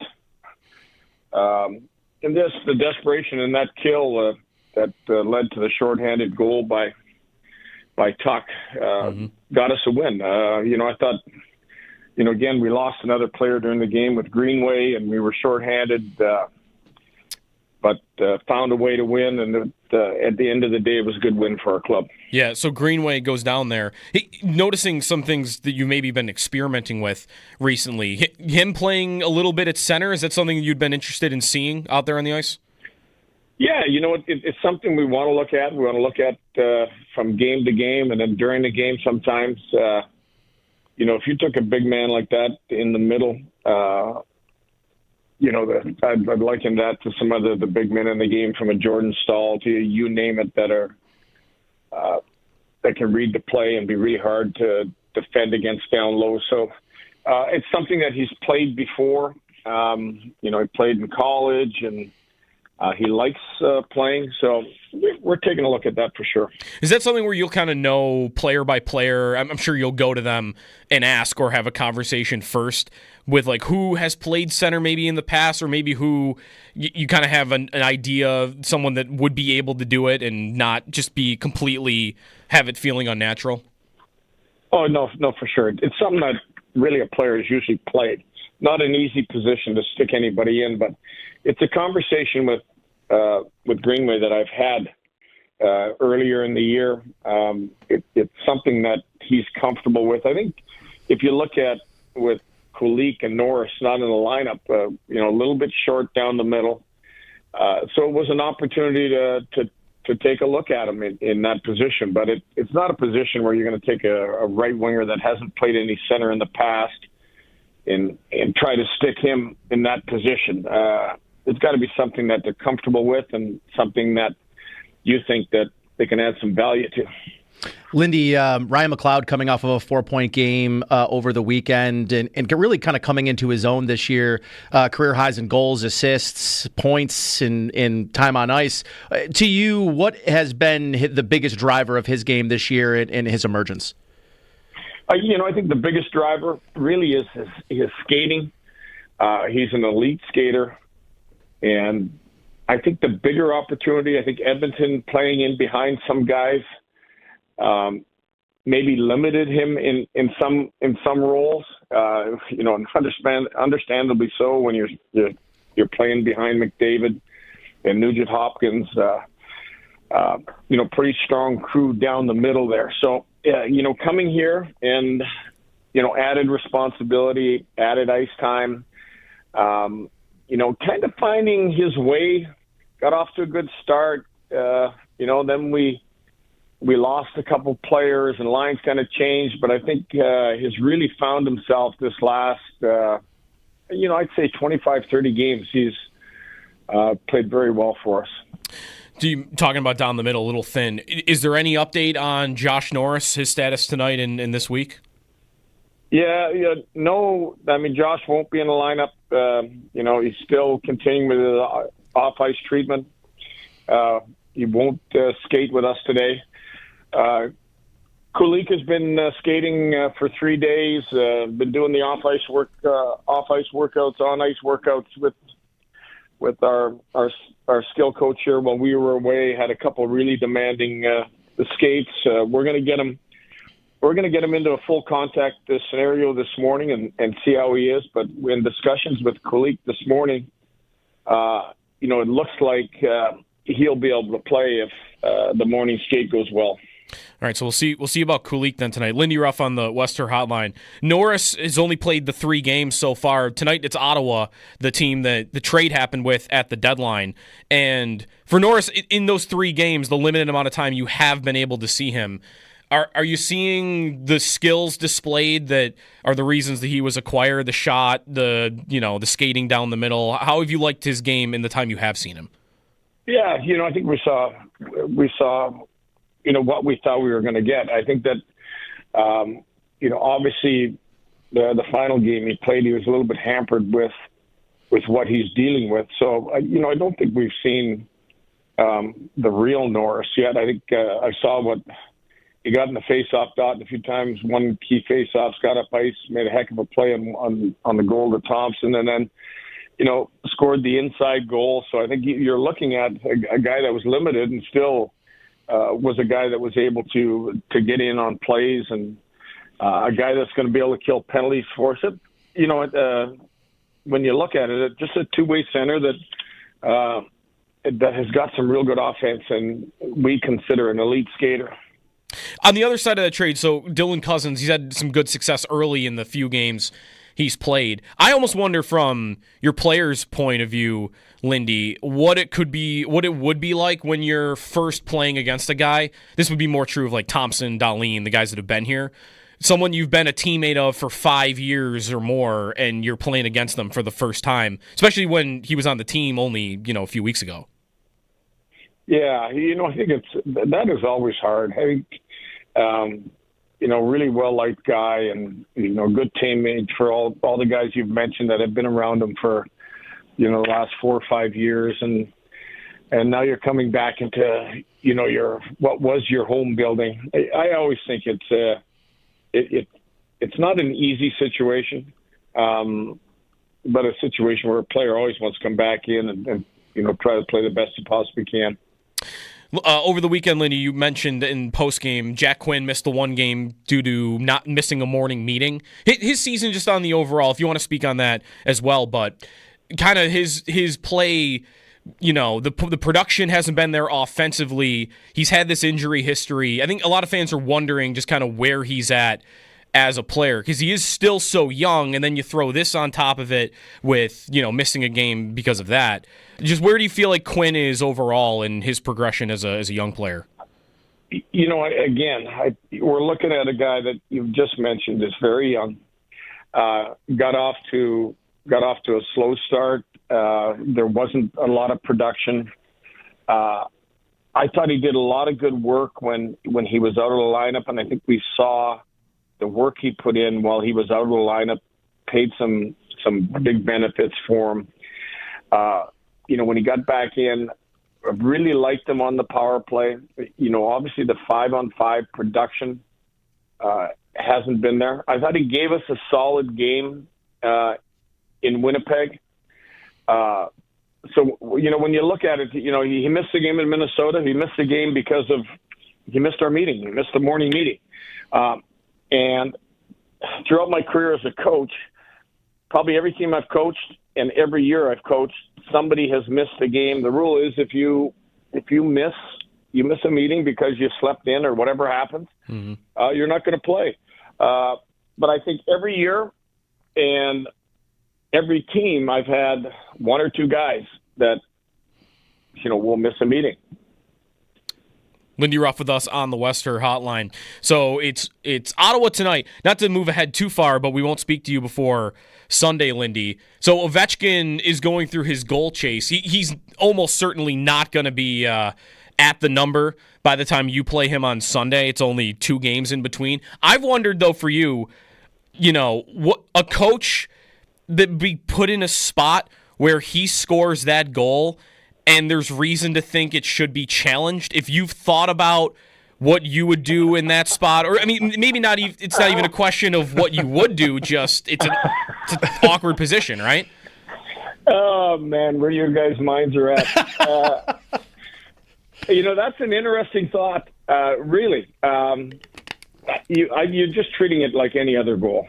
I think that. But let's go a step further and put that in the referee's pocket too, or put it in. The league's looking at it at the same time. Challenging for offsides. Yeah. Challenging for offside, or let's say you're going to challenge for goalie interference on the player, or maybe the puck touched the mesh, or it was a hand pass that was 15 seconds earlier in the zone. You have to treat that goal as a coach. You're treating it like any other play, and there's a lot of weight. Obviously, there's a lot of weight riding on that situation. And let's just first talk about what a year the guy has had. I know. I don't know if anybody could have predicted that, or anybody could have predicted, but he's one hell of an athlete that's closing in on one hell of an accomplishment. And I just hope I'm not part of what you guys just described. He would need back-to-back hat tricks, I think, to put you in that spot.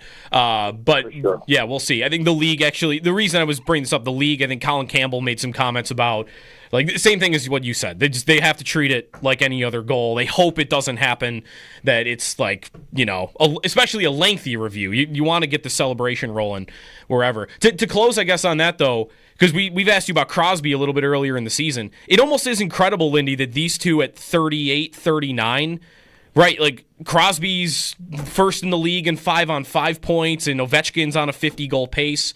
They're not slowing down, even though they're almost 40. I think it's an incredible lesson or an example for any young player. You can use it with any of our young players about the level of conditioning that these guys have at their age.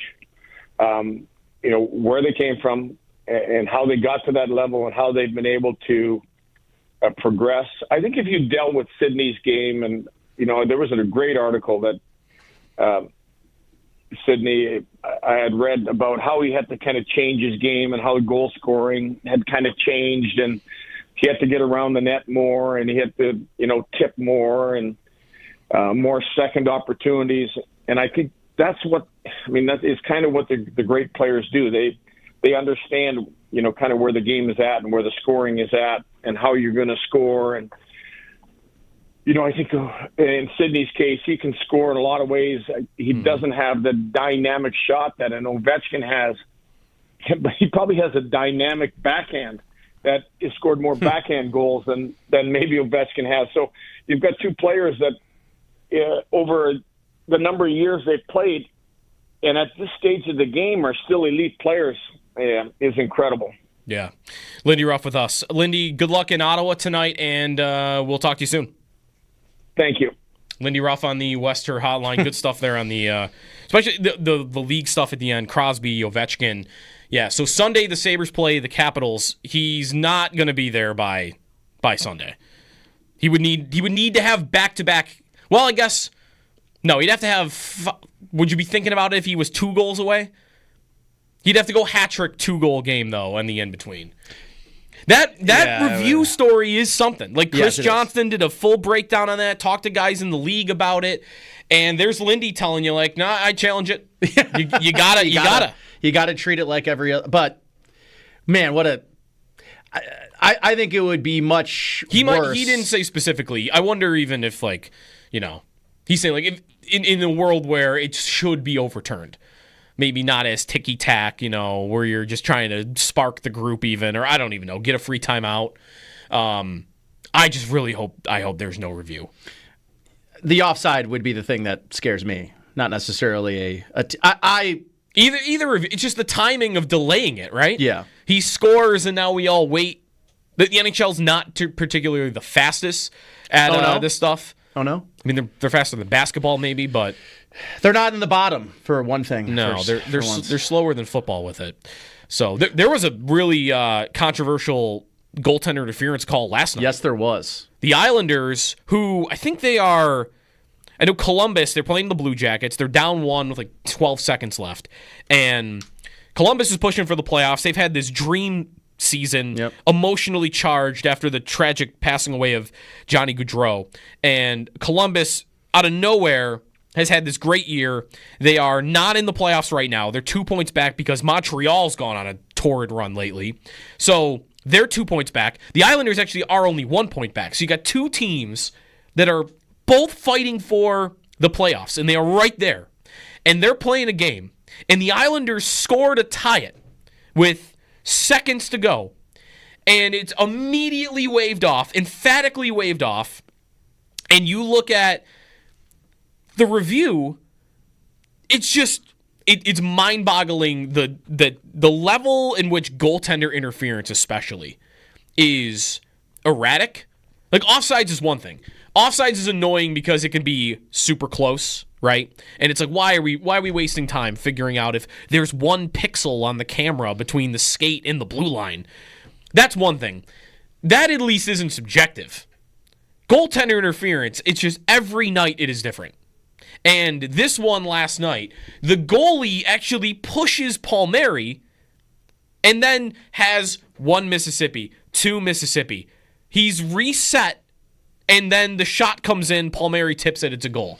And Palmieri's defense is like, how long is the goalie supposed to get the reset? Okay, sure, we made some contact, but you can argue he initiated or I initiated, doesn't matter. He is reset, and then the goal goes in. So how long is he supposed to have? And again, one night that might be 2 seconds. The next night it might be half a second. The next night 5 seconds. It's not a lot of clear standards in that. No, it's pretty tough. Yeah. At least it's not, trying to figure out whether or not it's a kicking motion into a net or something. I hope that the Islanders miss the playoffs by 1 point. You know what? I don't feel bad anymore. I hope they miss the playoffs by 1 point. You know what? I'm not angry anymore. Yeah. They deserved it. They cost the Sabres a play. They did. They cost the Sabres a playoff spot. Yep. Hudson Fasching is the reason that the drought still exists. Which is hilarious in its own right, but yeah. No, they deserve it. I haven't watched that kick in a while. No, I remember it. To go back, I remember it being we all agreement, right? It was egregious. It was a kick to the point where we remember it 3 years later. Yes, 2 years because later. it was the difference between them making the playoffs and not. Yeah, and that was the difference between them making the playoffs instead of Florida, who went to the Stanley Cup. Yeah, which is weird. Sports are funny that way, where you just change one event and the domino effect after of like what could be different, right? Like Florida goes to the finals. I don't know. They don't make any drastic roster changes after that, do they? Like, do they just win the cup the next year anyway?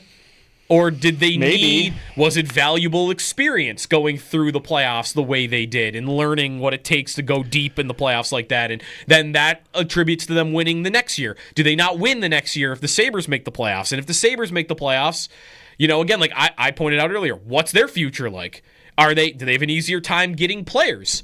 Instead of getting Eric Johnson and Connor Clifton as free agents the next year, maybe there are two better free agents that are willing to come there because, they made the playoffs.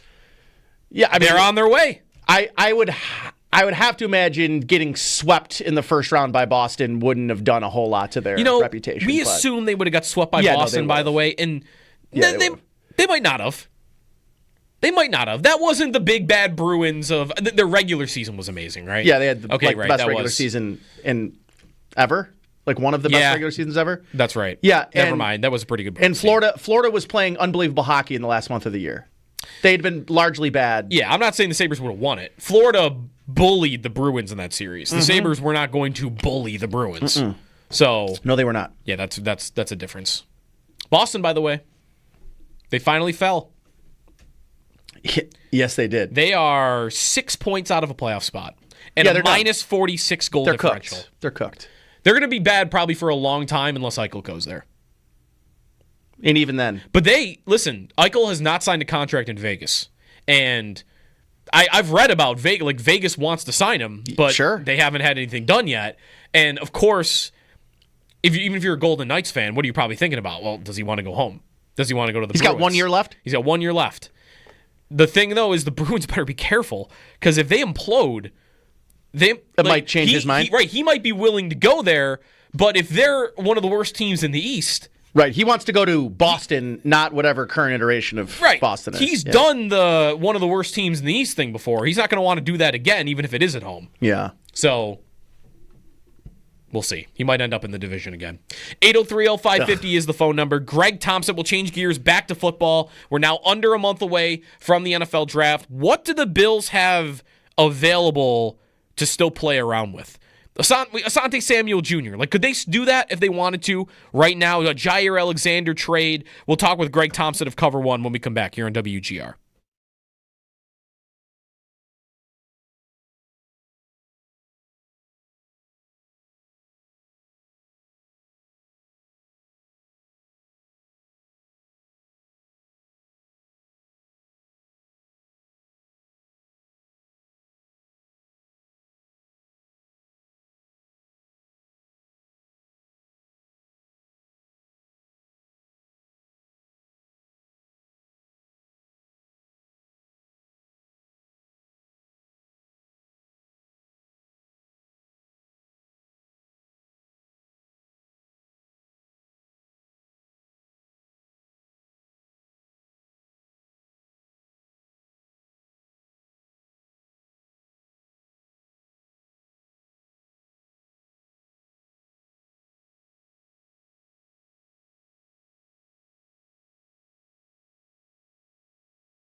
Buffalo Sabres back in action tonight on home ice against the Ottawa Senators. The first meeting between the two teams since Dylan Cousins was traded to the Senators back at the NHL trade deadline. Puck drop for the game tonight is at 7 o'clock. Pregame starts at 6 with Shope and the Bulldog.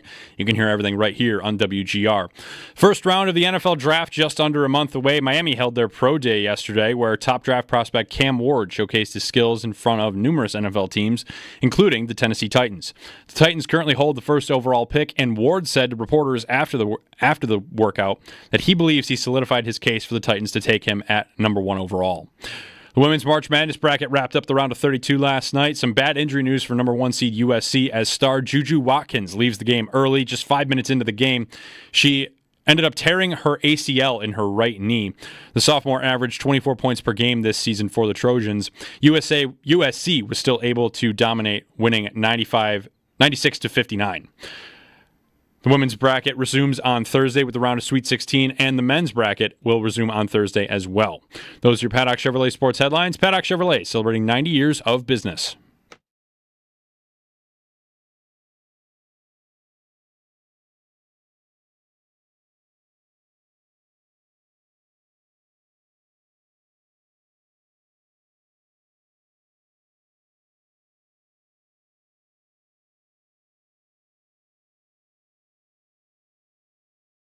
Yes, Rasul's a free agent, so we'll see what happens with him, and obviously Christian would be coming back. We'll see. We'll look in free agency, we'll look in the draft, but I would say there's other positions as well that we definitely need to look at and make decisions on, not only for this season but years to come. Brandon Beane at the Combine, and since then they've added Dane Jackson. And that is it for the corner position for now. Good morning, it's Jeremy and Joe. Jeremy's off this week. Nate Geary is in. Glad to have you along. It's like sunny and dark out at the same time, if that could be possible. It's got real March vibes. Real March vibes, I'll tell you. Yep. Let's go to the Wester hotline now, joined on the line by Greg Thompson from Cover One. Always like talking with Greg. Thanks for joining, man. How are you doing today? What's going on? Can't wait to talk Dylan Cousins. Dylan Cousins. You going to the game tonight? I am not. I will not be attending the game tonight. It was a near miss. I almost made it. Where would it be funny? We had a caller call in earlier, season ticket holder. Mary called in. She said, like, kind of watch the world burn vibes for her. Like, I just want to see Cousins score a hat trick tonight. I respect it. That's the kind of pettiness I respect. I am right there with her. Yeah. So let's get to some Bill stuff, Greg, with you. I wanted to start with cap stuff because you're always on it when it comes to the cap. And you had last week about the Bosa contract, so Joey Bosa signs, and amazing like how all the void years that are added, and you can have a 1-year contract where the cap hit in year 2 is actually probably going to be higher than in year 1 because of dead cap. So like looking at that in that contract, me and Jeremy have talked about this a lot. The void year thing, how the Eagles do contracts. Is it kind of a lesson that you got to pay the money eventually, but you kind of put it wherever you want? Yeah, I mean, I've really leaned into this analogy lately because I think a lot of people can relate to it.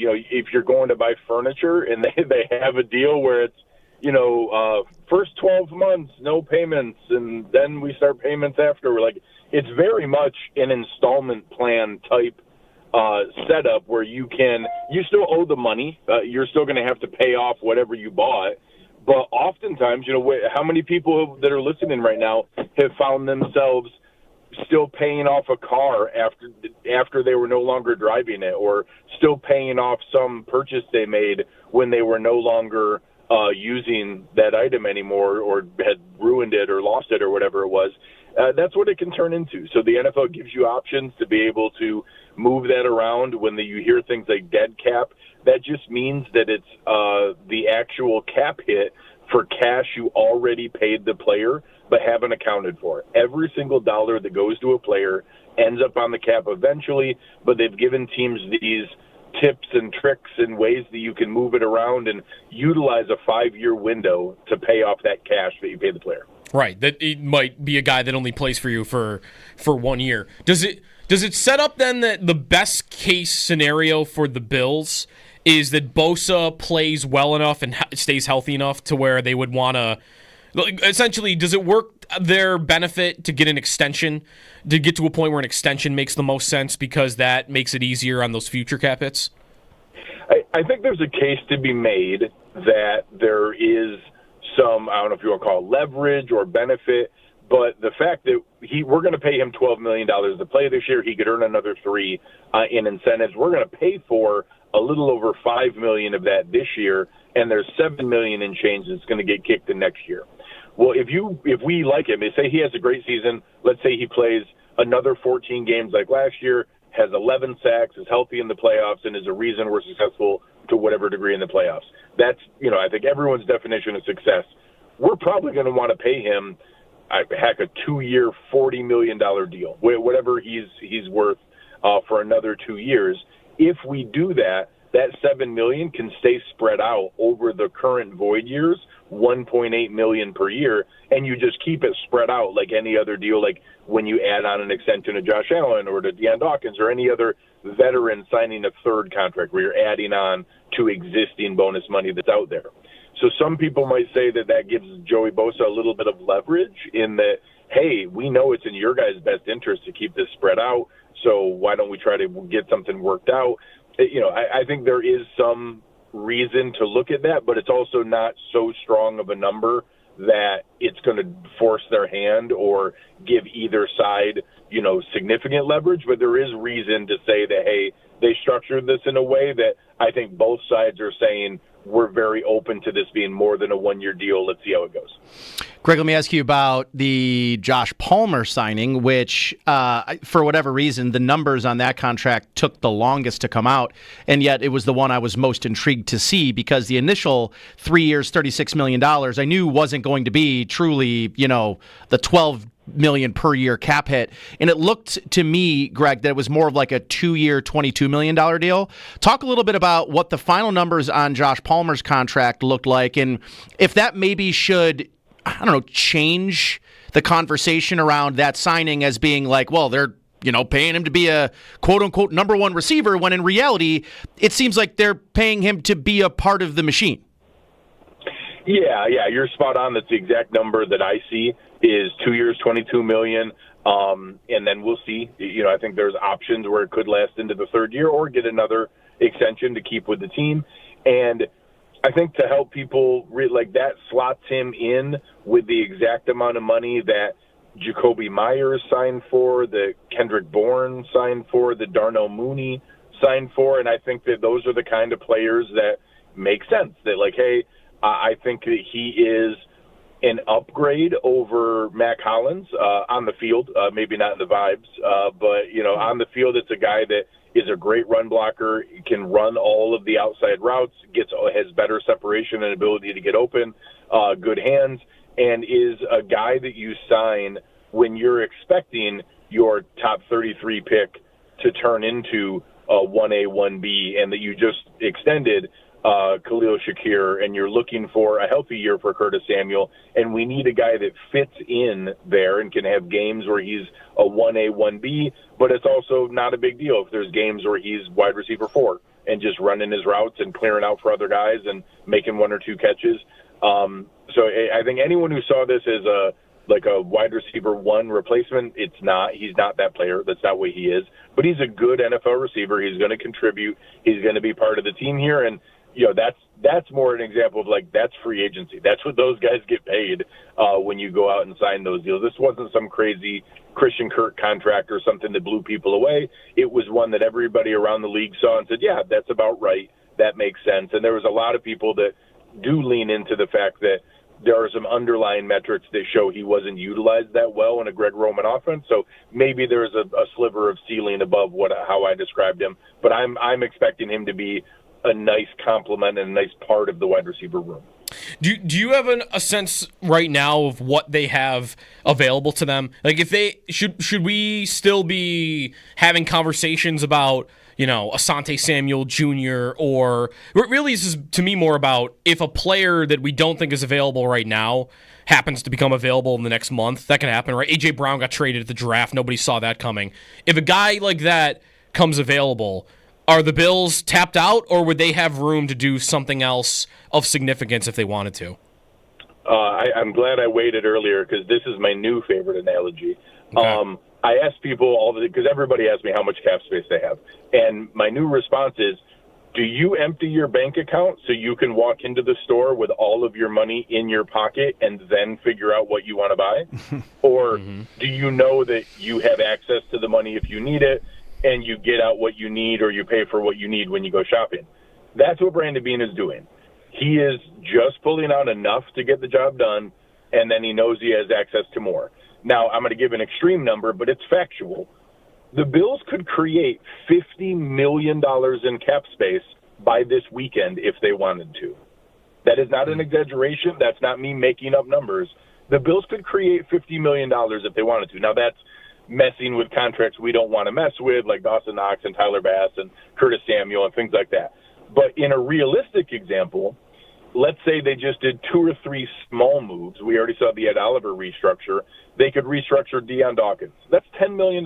There's no chance we're going to release Deion Dawkins this year or next year. That's a zero-risk move. Taron Johnson, that's another $4 million. We could extend Connor McGovern. That's my favorite sneaky extension. Everyone's focused on Christian Benford. Connor McGovern's a guy I want to lock up long-term. That's another $4 million. Those 3 moves creates $18 million with zero risk into the future. We have not increased any, stress in a player that we're not sure about. And that's more than enough money to sign a handful more $2 to $3 million flyer guys. Trey, I know, according to Wikipedia, Jamel Dean is already a Buffalo Bill, so waiting for that Talked news, about that this morning, to come out. But I mean, so I will say, the guy who wrote about that somehow it got converted into him being there, that's a realistic one. So maybe not A.J. Brown level, but hey, it's the morning of the Saturday of day 3 of the draft, and we are walking into that day with 7 picks. And they decide that, hey, why don't we flip one of these we didn't get the corner we wanted in the first 2 rounds. They didn't fall right. We walked away with a D tackle and a safety and a wide receiver, and we're really happy, but we didn't get the corner we wanted. Let's go trade for Jamel Dean. Let's go trade, or let's sign Asante Samuel Jr. now because we didn't get what we wanted. At the snap of a finger, they can create the cap space they need. Or let's take it beyond there. Let's say an A.J. Brown type deal does come available. I don't even know the right player to use as that example, but let's say it's Jair Alexander. And it's like, hey, we can actually go out and get a top-tier cornerback, but we're going to have to create the short-term $18, $20 million in cap space and then do a big extension with that player. They could do that too. They have the levers to pull. They have the switches to flip. They just like you guys don't go out and empty your bank account to walk into the store. Brandon Beane doesn't create cap space and then say, oh, let's see what I can do with it. He knows he can create it as he goes. Greg, let me ask you, just on the basis, because you mentioned Christian Benford, and the more we get, I would say the closer we get to the draft, the more and more it feels like this could be a contract that sort of gets punted to next offseason. And it's not something I necessarily would hate. It's a gamble that he plays similarly, maybe even better than he did this year. I think that would be hard for him to play better. But the additional year of showing he's capable of playing at a high level could certainly solidify his position as a $100+ million player. Do you view, just based on the player, what he could potentially do this year in year 4, is there maybe the type of risk in letting this go into offseason than, say, like letting Jamar Chase go an extra year? Because that cost the Bengals 10-12 million a year. I don't know that I think that Christian Benford, unless he just turns into, the best corner in football, which I guess is not out of the question. I guess you know where I'm going with this. Is what is the risk in your mind of letting this go into next offseason? Yeah, I mean, I think you have to give credit to him and his representation. I think some fans treat it like, oh my gosh, why didn't they sign him before J.C. Horn and Derek Stingley signed their deals, pretending like his agent didn't know those 2 humans existed and were pending free agents and were about to sign huge deals. Like, we have to give them some credit that they're aware of where the market is moving and where those things are going. I'm confident that just like we saw, probably an equal market deal with Terrell Bernard, but a pretty favorable deal with Khalil Shakir and Gregory Rousseau, very obviously offers were made by Brandon Beane and the front office, but they were probably looking for, I'm just guessing here, 16, 17, 18 million. And Christian Benford and his team was saying, no, he's a $20 million guy. Sure. We think he's going to get that. We're going to wait for that number. And now I will say some people see those deals come out. J.C. Horn gets $25 million a year.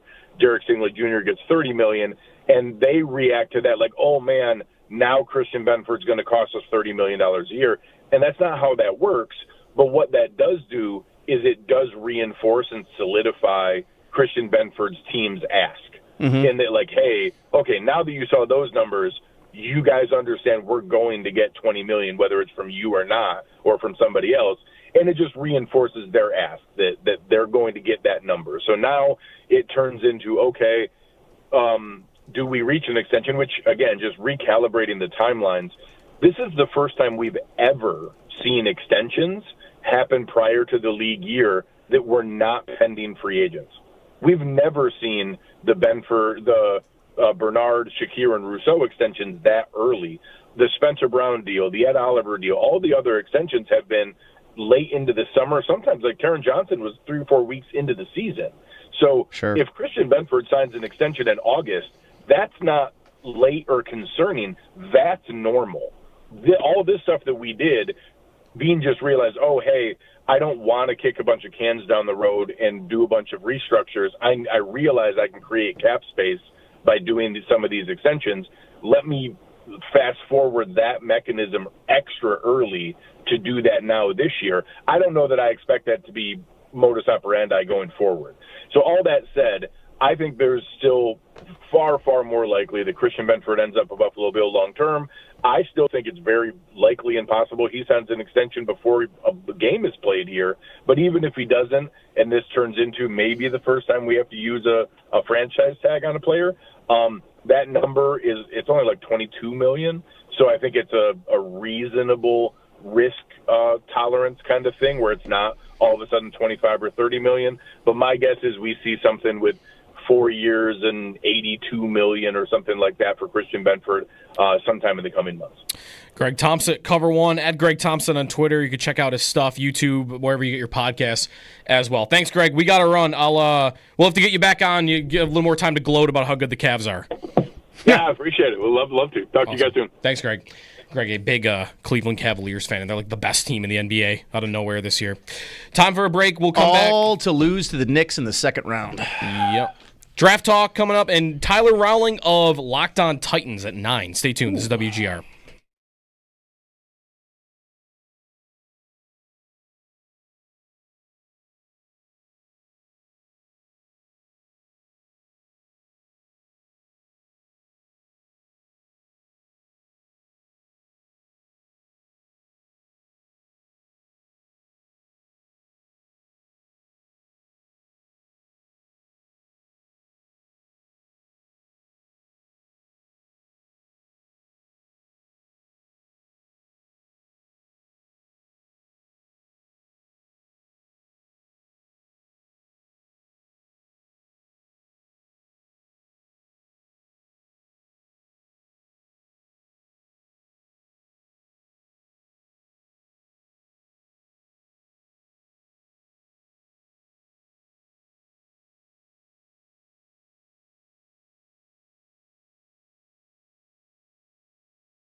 WGR's Ride for Roswell team on Saturday, June 28th. Once you join our team, receive an email to pick up your team t-shirt and water bottle at Tom's Pro Bikes on Walden Avenue in Lancaster. Not a rider, you can still support the cause by donating to our team and helping us reach our goal. Visit WGR550.com for details.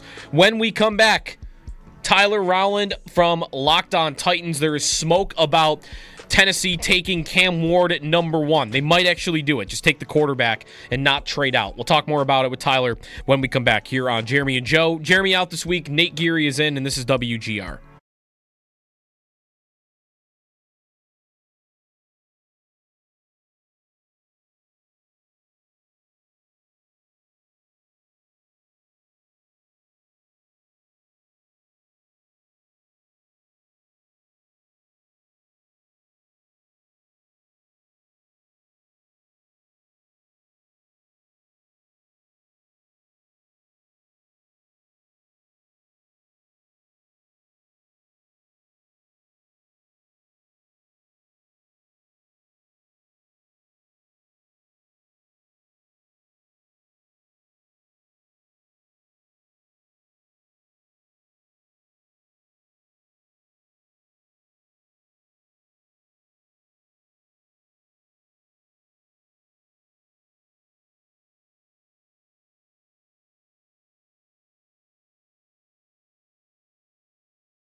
Good morning. The Buffalo Sabres are back in action tonight on home ice against the Ottawa Senators. It'll be the first time the Sabres and Senators meet since the NHL trade deadline when Dylan Cousins and Dennis Gilbert were traded to Ottawa for Josh Norris and Jacob Bernard-Docker. Norris has been out of the Sabres lineup for the past 5 games. He did appear in 3 games for the Sabres before getting hurt, but he's been dealing with an undisclosed injury. Puck drop for the game is at 7 o'clock tonight with pregame starting at 6 with Shope and the Bulldog. You can hear all the action right here on WGR. No news yet on free agent quarterback Aaron Rodgers as his free agency saga continues. It appears that the only suitor at this point for Rodgers will be the Pittsburgh Steelers, and NFL Network's Ian Rappaport said yesterday on the Pat McAfee Show that the meeting between Rodgers and the Steelers on Friday went really well. With the first round of the NFL draft just under a month away, Miami held their pro day yesterday where top draft prospect quarterback Cam Ward showcased his skills in front of numerous NFL teams, including the Tennessee Titans. Ward said to reporters afterwards he believes he solidified his case for the Titans to take him with the first overall pick. The Women's March Madness bracket wrapped up the round of 32 last night. Some bad injury news for number 1 seed USC. USC star Juju Watkins left the game against Mississippi State just 5 minutes into it and did not return. It was revealed after the game that Watkins suffered a season-ending ACL tear in her right knee. The sophomore averaged 24 points per game this season for the Trojans. USC was still able to dominate and win 96-59. Also some late-night drama last night between number 4 Maryland and number 5 Alabama. Maryland squeaked out the win by a score of 111-108 in double overtime to advance to the Sweet 16. The women's bracket resumes play on Thursday, along with the men's bracket, as both head off to the round of 16. That's your Paddock Chevrolet Sports Update. Paddock Chevrolet, celebrating 90 years of business. I'm Josh Schmidt for WGR Sports Radio 550.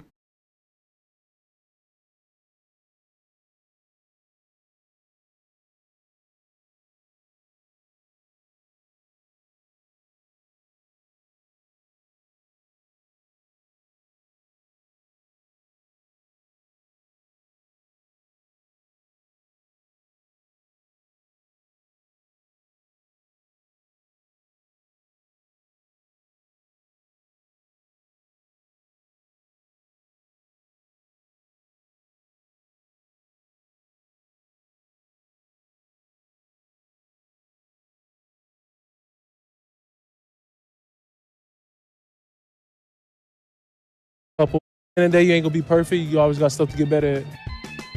That is Miami quarterback Cam Ward, who is expected to be one of the first picks in the draft. Maybe he's going to go first. Talk more about it coming up. Tyler Rowland from Locked On Titans joins the show. It's Jeremy and Joe. Jeremy off this week. Nate Geary is in. Tyler, it's Joe and Nate here in Buffalo. Thanks for taking some time out this morning. Yeah, not a problem whatsoever. It's a very exciting time in the NFL calendar. It feels like you could say that all year round. It's a sport that never sleeps, but I wouldn't have it any other way. And for you right now, I mean, especially, well, maybe not especially, but last 24 hours reading about Ward and the Titans having the first pick, is this some years as a content creator, I wonder if number one is actually not that exciting. If it could be great if there's an elite quarterback prospect, but you might know that by January. Like when the Jaguars took Trevor Lawrence, like we knew the whole time. How about as a content creator where it's not maybe automatically known who they would take and debating, should they do the quarterback, should they trade down, should they take a non-quarterback? How have you liked this offseason?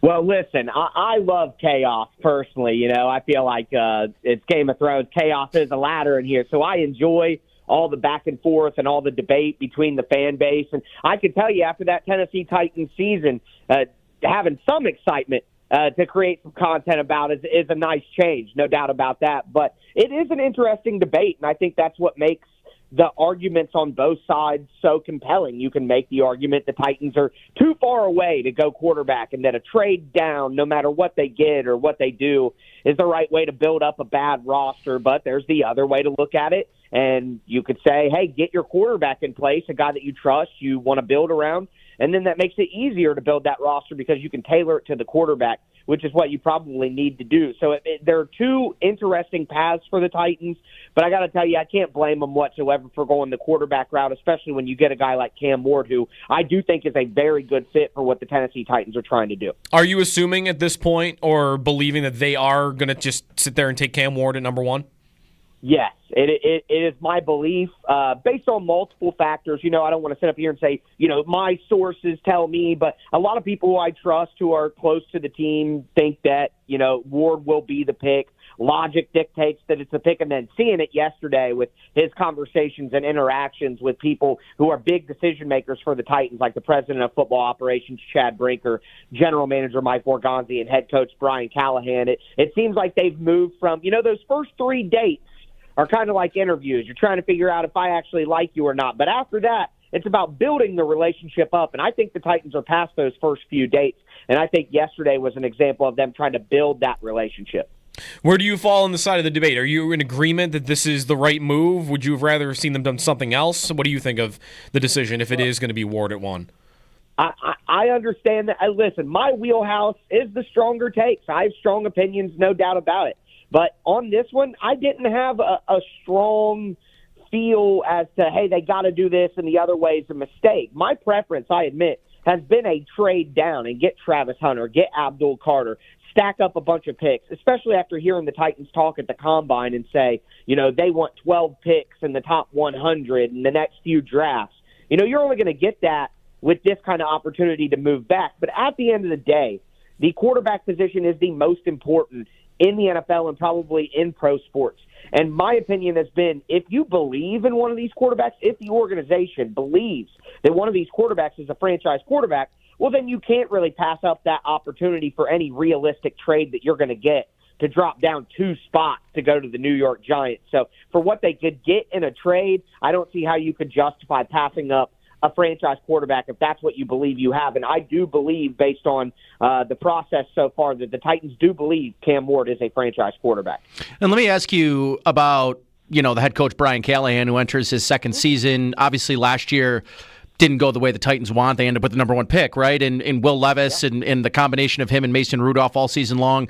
What is your assessment going into year 2 with Brian Callahan? And how important, I should say, is a season like this when you consider if they do decide to go rookie quarterback number 1 overall, if that maybe resets his, timer a bit? Well, I wouldn't say, I'll go backwards a little bit here. I wouldn't say that it resets the timer. I would say that it lowers the expectation, where if they would have gotten Russell Wilson or Aaron Rodgers or Sam Darnold, it's win 8 games, win 7, 8 games, or you're fired. I think with Cam Ward, if Cam Ward looks good and they win 6 games, I think that would be enough to move Brian Callahan along. I think it honestly lowers the threshold of wins that he would need to keep his job, because now it's not necessarily about, hey, we got to win a bunch of games and make the playoffs. Hey, we got a rookie quarterback. It's still a bad roster. We got a new general manager. Now it's about, hey, we need to be moving in the right direction. I want to see that young quarterback show some promise. I want to see him look better than what Will Levis did. And when you talk about, where this team is at and Brian Callahan's future, I would say that it would be easy to say I have my two-tone glasses on here by saying this. But if you really watch the Tennessee Titans season, they lost they bled points all year long with the turnovers on offense, mostly due to Will Levis. But Mason Rudolph was a turnover machine as well when he was in there. And then the special teams was truly a disaster. They gave up almost 300 special teams yards against the Detroit Lions in the middle of the season when they gave up 50 points. It was one of the worst special teams. I watched middle school and high school and college football all year long during the fall. That was the worst special teams performance I had seen at any level all year long when they played Detroit. So if the Titans can just clean up the special teams a little bit and not bleed points there and then not have as many turnovers on offense, I think it would give them a couple of more wins. And then with hopefully an improved quarterback play that isn't just not turning over the ball but playing better, they'll be able to get 6 or 7, and Brian Callahan's thinking, hey, I can save my job and then move this forward. Tyler Allen, Locked On Titans, is with us on the Western Hotline. How do you feel like it could go for Ward if he's the pick with Callahan as the coach and the offensive structure the way it is right now? How do you feel like it would go for Ward? I look at him and maybe there are some questions about the tools, but watching him in Miami, there is an improvisation, I guess, with him that some of the best quarterbacks in the NFL now have. And I don't know, it seems harder and harder to just have a statue in the pocket. So someone that can create off structure is always valuable. And I don't know if you agree with this, but I saw a lot of that from him in Miami last year. No, you're 100% right. Look at the final 4 quarterbacks in the NFL. You know, or like you got to have playmaking there. You have Patrick Mahomes, you have Josh Allen, you have Jalen Hurts. On the other side, you have Jaden Daniels. Like, you have to be able to make some plays out of structure to win in the NFL nowadays. You can't just win from the pocket. You got to be able to do both. And you're right.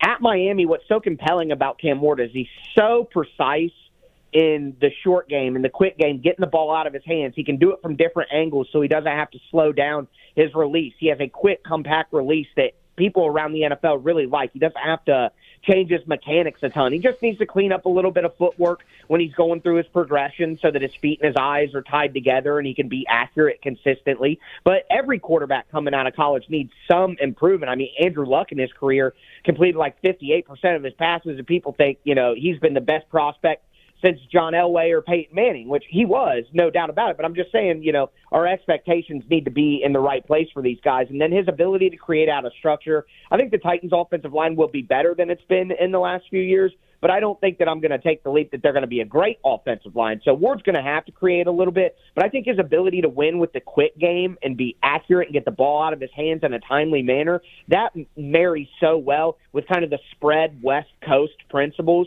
that Brian Callahan wants to use in his offense. Think about the Cincinnati Bengals offense. They're not a team that is under center and heavy play action stuff like Will Levis and the Titans of old and Mike Vrabel would want to do. It's totally different. And I think Ward is a much better schematic fit for what Brian Callahan wants to do, and that can lead to some early success. And look, Jaden Daniels has reset the market in a way, and I think it's going to hurt expectations for rookie quarterbacks now, but I think Cam Ward can have a better season than like a Caleb Williams did last year, for example. Let me ask you about the pass catchers because, you know, outside of Calvin Ridley right now, I know they went out, I think they signed Van Jefferson, right? Like, is the expectation that a guy like Treylon Burks is finally going to be someone that they give the opportunity to take it and run with it? He doesn't seem like he's got the, you know, guys in front of him right now to potentially move him down the roster. Like, is he like kind of slated to be the number 2 or number 3 receiver right now?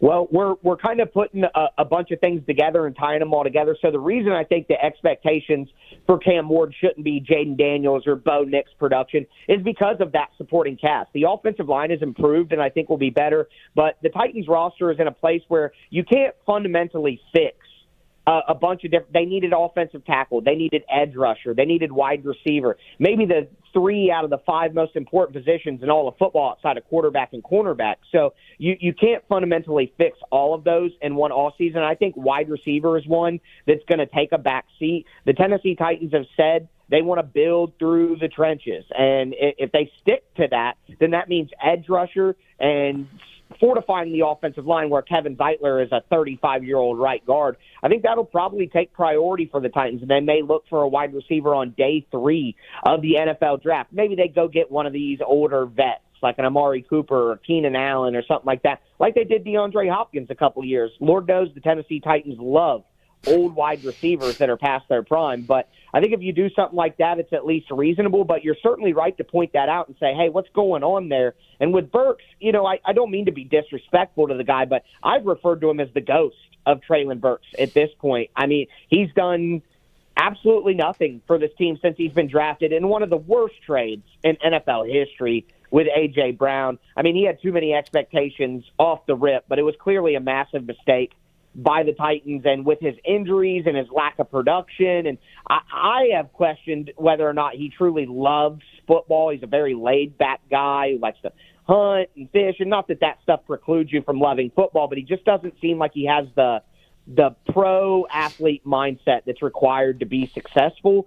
So at this point, I think you're right to say Treylon Burks would get the opportunity, but he was given the opportunity last year when DeAndre Hopkins hurt his knee in the preseason, and eventually he got replaced by Nick Westbrook-Akine, who caught 9 touchdowns and then went to Miami for $3 million. So if you're not even as good as a $3 million veteran, what are we really doing here? So I don't really factor Treylon Burks into my conversations very often because I just don't trust him to be on the field, and I think the Titans new coaching staff learned their lesson on Traylon Burks last year. Right, 1 touchdown in 3 seasons for Burks. It's been an embarrassment. It hasn't got off the ground at all. Are you a little bit sad that, again, like get back to the content creation of this, some lucky group of podcast hosts and radio hosts are going to get to weekly debate how much Travis Hunter should play at corner versus play at wide receiver? If that, it sounds like it's going to be Ward, but if it had been Hunter to the Titans, do you think it would have been more of a corner? You know, I honestly think it's interesting because at the Combine, I was there and I talked to Brian Callahan during the scrum and afterwards, and he said during that media interaction that they see him as more of a cornerback who can have a package of plays at wide receiver. But I think realistically for the Titans, it would have been better for him to be a wide receiver, and I think he might be a better wide receiver anyway. So while Brian Callahan said that, I think that he would have played more wide receiver for the Titans because of how bad the group is, and they have – you know, L'Jarius Sneed, Roger McCreary, Jarvis Brownlee Jr., that's one of the only good positions they have on the team is cornerback, which would have made it an interesting pick to start. But I think because of the need at wide receiver, it would have kind of lowered the amount of debate that happened. But L'Jarius Sneed, who knows if he's going to come back healthy, could have made it a lot more interesting. But I'll be honest, I'm not going to look the gift horse in the mouth. Give me a franchise quarterback. The Titans have certainly not had that for quite some time. I won't be upset about the content creation opportunities with that. All right. Well, good luck to the Titans if they do go Cam Ward. Tic Tac Titans. You can follow him on Twitter. Tyler Round from Locked On Titans. Thanks, Tyler. Appreciate it as always, and we'll talk to you probably a little after the draft. Awesome. Sounds good. Thank you. Thanks, man. The Travis Hunter conversation. I think if he makes it to New England, he's a wide receiver. I think anywhere else he's a corner. Full time. And I'm not saying he would never play corner, but I think if New England has been so desperate for wide receiver. They cannot get anybody to take their money. They can't make a trade. They tried Ayuk last year, right? They tried Diggs in 2019. He didn't want to come. They're trying Diggs now, and he still might not want to come. They gave Chris Godwin a blank check. Didn't want to come. Yeah. They tried Amari Cooper. They've tried everybody. Nobody wants to come to New England to play wide receiver. If Travis Hunter is sitting there at 4 and he's a Jamar Chase level receiver prospect, I don't know if he's a Jamar Chase level. I've seen somebody say that. I don't remember who. But even if he's just a top receiver prospect, I think New England says, I don't even care if he plays corner. We've been looking for a receiver for 5 years. We're putting him at receiver. I feel like the conundrum with Hunter is that internal debate, I think, almost guarantees there to be argument amongst every team in his range. Yeah. Like, I would be surprised if there is a team in the top 5 that think they have a chance at Travis Hunter, where there's a universal agreement about what his role is. Mm-hmm. And I think that makes it, I think, more difficult to take a swing on a guy like that, where isn't part of, not all of, if but you have I the would coordinators fist fighting in within the organization, like the offensive coordinator, the defensive coordinator, like in a cage, like ready to, like, I want him to play corner, I want him to play receiver. And I think the idea that he's going to just play both in the NFL, I get it. Everybody's just like, he's unbelievable. It's been done before. He'll play some of both. What Tyler said about being a starting corner with wide receiver packages, I think has to be, if you're drafting him, that's what it has to be, because you're not going to have packages of corner. You're not going to have them sprinkled in at corner, unless you view him as like, ooh, we really like him as a slot guy, and we're a base 3-4, and we're going to play a lot of 3-4, and he's going to play 45 snaps in the slot a game, and then another 45 on offense. There's not even a lot of teams that do that, no. though, right? Not base. Really. Base is nickel now. Yeah. So I imagine, I think some group of podcasts and radio hosts are going to strike gold when he gets traded, because this would be every week. Imagine he's a Bill. It's not going to happen. They can't get up that high. But imagine he's a Buffalo Bill. 1 week, it's they're playing against Minnesota. I want him to be able to cover Jefferson. But then within the game itself, the operation of, he's playing corner today, not as much at receiver. Now we're down 6, and it's the fourth quarter. You're putting him in? He hasn't played receiver all day. You're going to want him in there? And I'm at the post-game calls. Now, why didn't you put Hunter in? You lost by 6. You needed to throw the ball. He was sitting there on the bench. amazing wide receiver, you didn't want to put him in. Or the other way around, right? If it's New England, or let's keep it with the Bills. He's playing receiver that day, and nobody can cover Garrett Wilson. You're playing the Jets, and nobody can cover him. Oh, why didn't you put Hunter out there? It would be a daily thing. Yeah. Why didn't you play him this much here? Why didn't you play him this much there? And it's going to be impossible to strike the right balance, I think. I think there should be a balance, though. Like, if I were a team drafting him, I wouldn't want to just go, you're never playing receiver, you're never playing corner. I would want a mix of some sort. I feel like I'm kind of wasting the uniqueness of him if I'm not doing anything on one side of the ball. And isn't that why he's a consensus top 5 pick? I think so. It's not because he's one or the other. And I don't think it's because the team picking him in the top 5 is going to make him choose one or the other or make the decision for him. Yeah. I just have a hard time believing that any team that doesn't – I just have a hard time believing that there isn't going to be argument or disagreement amongst every team that has an opportunity to take him on what his full-time role could be. Because if he's not – he has to be full-time at one. If he's just a part-time player both sides – you don't take a player like that in the top 5. Right. I also, I like him as a prospect. I think he's wildly overrated. Really? I do. I don't think he is the best corner in the draft. And I think he might be the best receiver in the draft. But I don't, I just think he didn't. I mean, I think Colorado didn't play a lot of teams. I think. Yeah. Yeah. By the way, I think he's a really good player. I just think he's been very overrated. I found the tweet. He wasn't overall compared to Jamar Chase. Sam Monson said he sees the quick twitch that Chase has in Hunter. It's not to say he's the overall receiver that Chase is, but he is the number 1 receiver in the class by almost everybody's analysis of it. I'm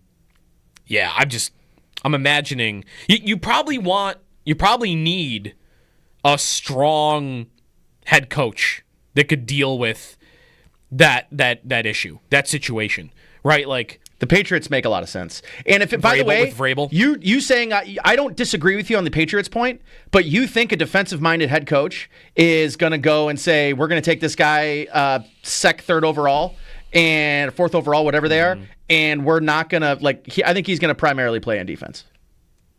Even for New England? In New England, yes. New England, though, is so desperate. I agree. I'm trying to think about who their coach is. Do we think it will be New England for him? If Tennessee goes Cam Ward, Cleveland and the Giants are going to be upset. They're going to be heartbroken, I think, because they need Cam Ward. Now they can't get him. They're sitting at 2-3. Cleveland goes Abdul Carter. I would. Or do you think they just go Hunter? I think they go Hunter. You think so? Cleveland would go Hunter. That's what I think. Yeah. All right. And then the Giants go Abdul Carter? The Giants. Giants would go Shedeur Sanders. I think they're going to take Sanders. No. Oh. I guess I'm not going to say no way because they're desperate, but that guy should not go 3rd overall. Don't disagree. I don't even think it's the character stuff. Could you imagine? I don't think he's a good athlete. How about Shedeur Sanders and Jameis Winston in the same quarterback room? I think for the entertainment value, I'm most invested in that potentially happening. I think Rodgers and Winston in the same quarterback room would be interesting.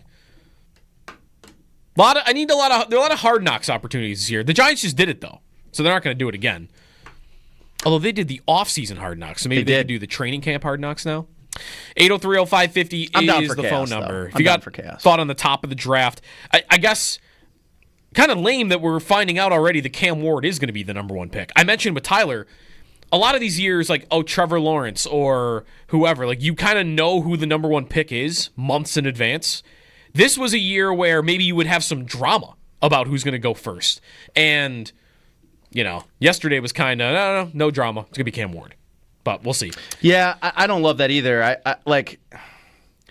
The thing about the draft every year is that you know who the first number 1 overall pick is. I mean, short of... I can't really remember the last time you just didn't know. Good question. When's the last time going into draft day we didn't know who was going first? We did not know until draft morning of 2018 who Cleveland was going to take, right? Remember, that was back and forth every day.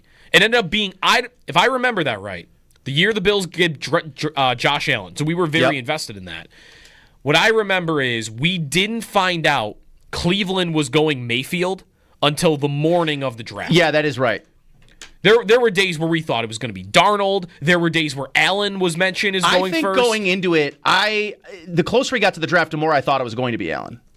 Going first overall? Yeah. The other year, I'm looking back on some drafts. When Trayvon Walker went number 1 overall, I don't even think we knew that was happening in the moment, right? Wasn't that a big surprise? Yeah, that was kind of a surprise. Going to Jacksonville, because people thought it was going to be Aiden Hutchinson. We knew Bryce Young. Did we?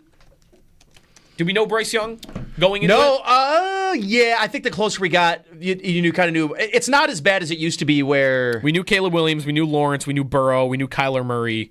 We didn't know Mayfield. Was it the Cam Newton draft? Was that the last draft that he signed his contract before? Yeah. We're he already signed with Carolina before draft day. Yeah, that the NFL was we're not doing. And then they took the full 10 minutes to make the announcement because the NFL draft has to be some level of theater. Yeah.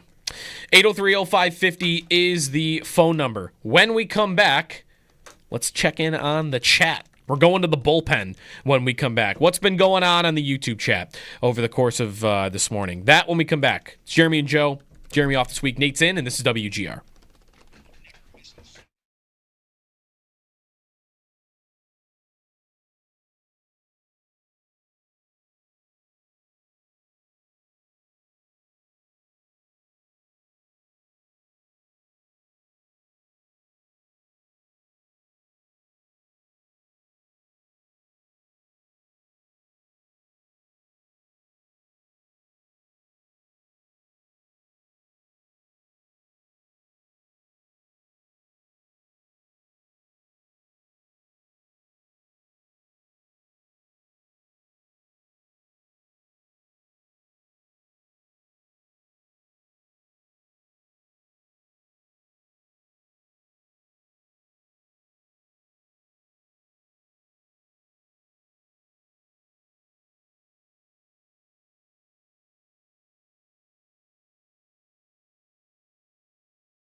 Give me Vaughn. You want Vaughn? I know he hadn't done very well against this guy, but I got a hunch he's due. Good morning to the chat on YouTube. The chat we're treating now as a character on the show. See, that's why I love it. We don't even have to mention a guy and just bam, everyone's fist fighting in the chat. The chat is like, you look out in your backyard and you see, like, what are the dogs doing out there? Find out, like, they're after something.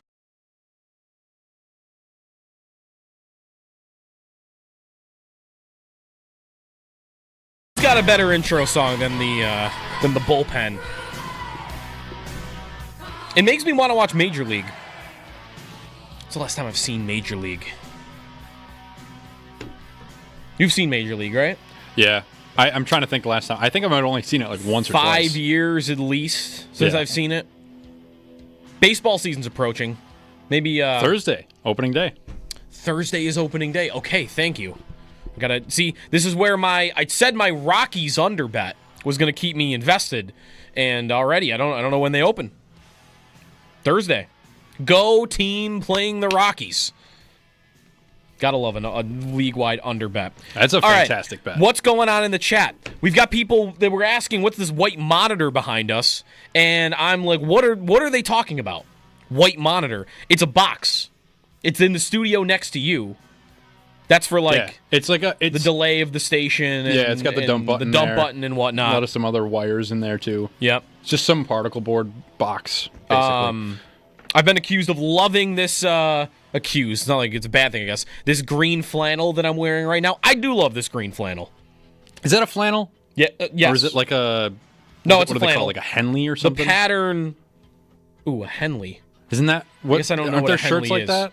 All I know is where I bought it, the site I bought it from, it was described as a flannel. So, I'm sticking with flannel. A Henley is... It's kind of a spring flannel. A Henley is a long sleeve shirt with the 3 buttons. Oh, right. Yeah. Yeah, I don't think I have any of those. I don't know. Not a Henley guy. Not a Henley guy. What else is going on? They were talking about throwback uniforms in here. Ben bringing up the 07 Eagles throwbacks. So when I used to play Madden against my brother, who's an Eagles fan, we weren't allowed to be our favorite teams. But then I would be his favorite team. And I would specifically pick those uniforms. They were like blue and gold. Blue shoulders. He hated them so much, so I would purposely wear them against him. Blue shoulders, yellow base, and blue numbers, like powder blue. I'm looking right now. How did these guys even get into uniforms? Long discussion about throwback uniforms. The Vikings. I'm scrolling. This is the thing about the chat. If the chat's going off the rails...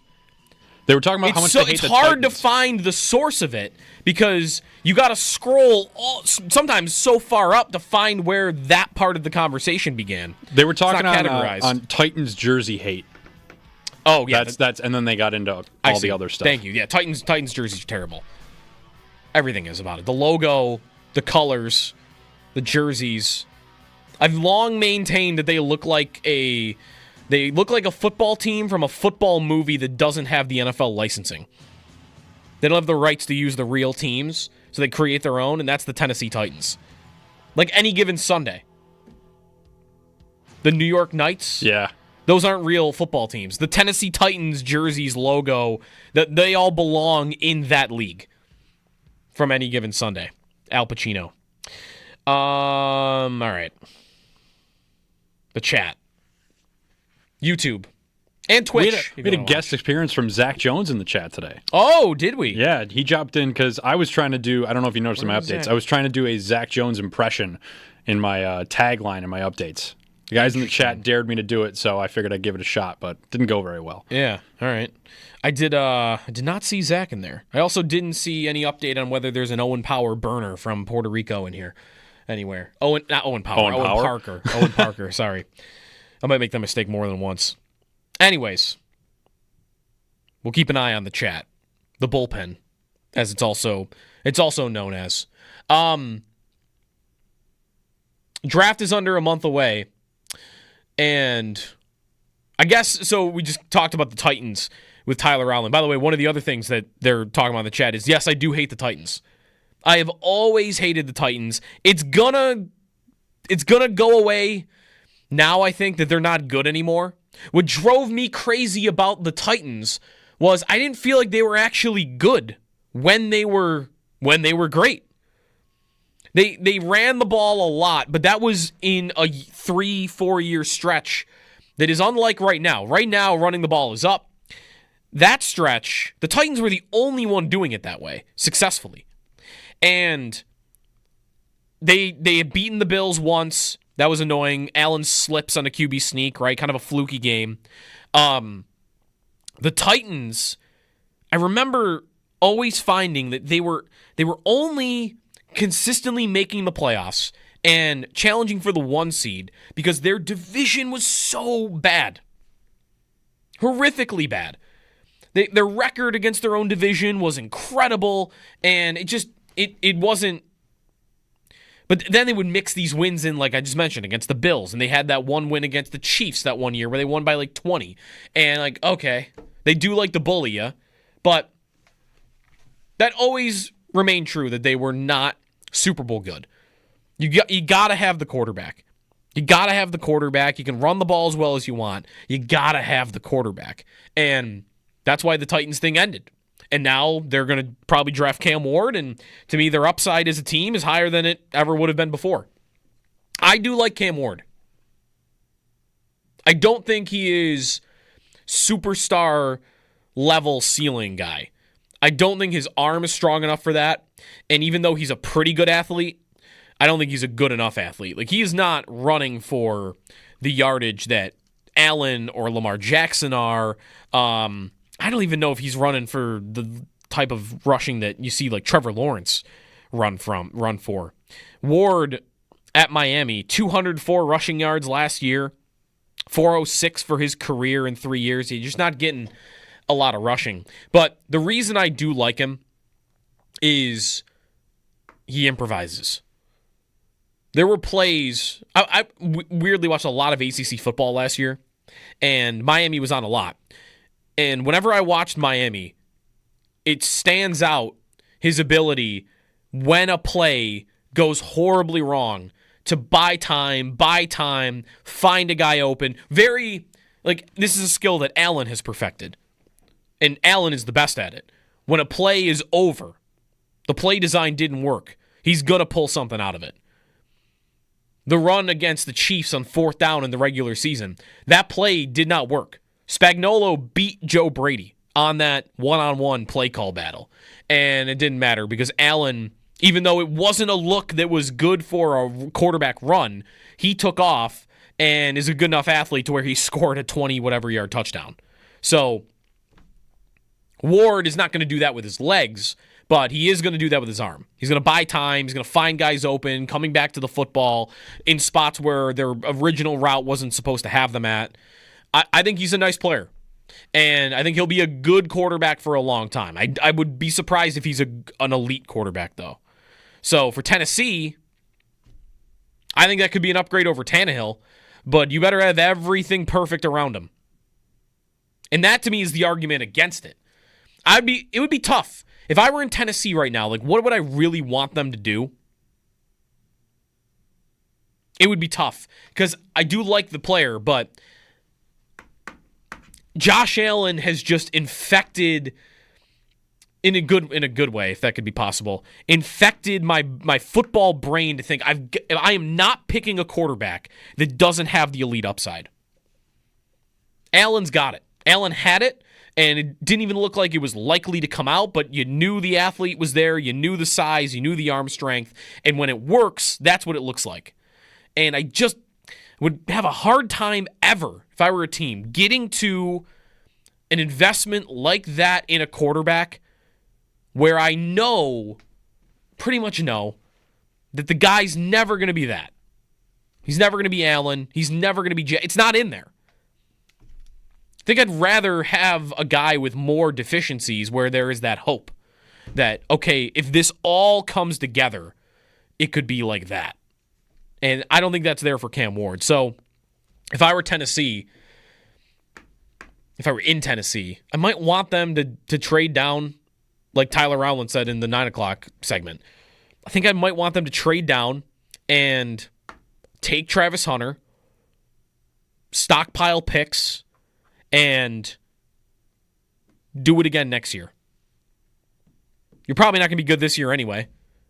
Well, even if Ward is your quarterback, you might be right back at the top of the draft next year, and I might, without knowing much about next year's class, I might just rather save it and go with Levis again, get through a year, and be patient. Think that's where I would end up. We will get to Extendo Sports when we come back. They're now debating about 40-yard dashes. Nate said he could run a 5.2. We'll see if we can get that later in the week. 5.2. Xavier Restrepo, receiver from Miami, actually Cam Ward's number one receiver, slot guy, ran a 4.8 yesterday at Miami's Pro Day. And that, by the way, has him. The Bills love their RAS guys, right? RAS score, raw athletic score. The Bills often will take guys that are like 9+. Restrepo is 2.4. But he can play. Keep an eye on him. Maybe like a day 3 guy that you can sneak by everybody. I think I could beat Nate in a 40-yard dash. I don't even think. I know I could beat Nate in a 40-yard dash. We're going to do it. I promise we are going to do it. We got to get the timing right. It's got to be a little warmer. I've had a little bit of a tight back of my ankle thing going on for a week, so hopefully in a couple days I'll be fine to sprint. But I'm not out here ready to tear something off this, so give me to the end of the week. We'll get Nate in here. Hallway or parking lot?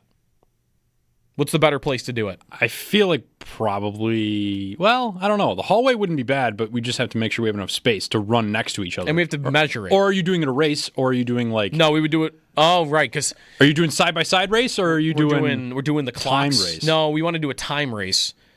You can do all 3. You got to have because you want to have 2... You want to have 2 times. Yeah, that's true. So, there's that, but we'd have to be, It's really tough to be accurate on that. I'm sure. I mean, hundredths of a second. You can't see tenths of a second. You can't see that with your eyes. We need to invest. So you need the clock to be on the money. We need to invest in one of the sensors they have that stops the clock. AC Man in the chat says grass outside the building. The grass outside the building though is not flat enough.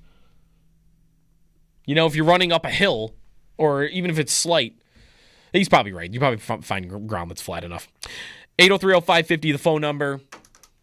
Get in line. We got the Extra Point Show coming up at 10. Extendo Sports when we come back. Dylan Cousins making his return to Buffalo tonight. Very quickly after the trade. Sabres and Senators at 7. Quick thought on that when we come back here on WGR.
Sports.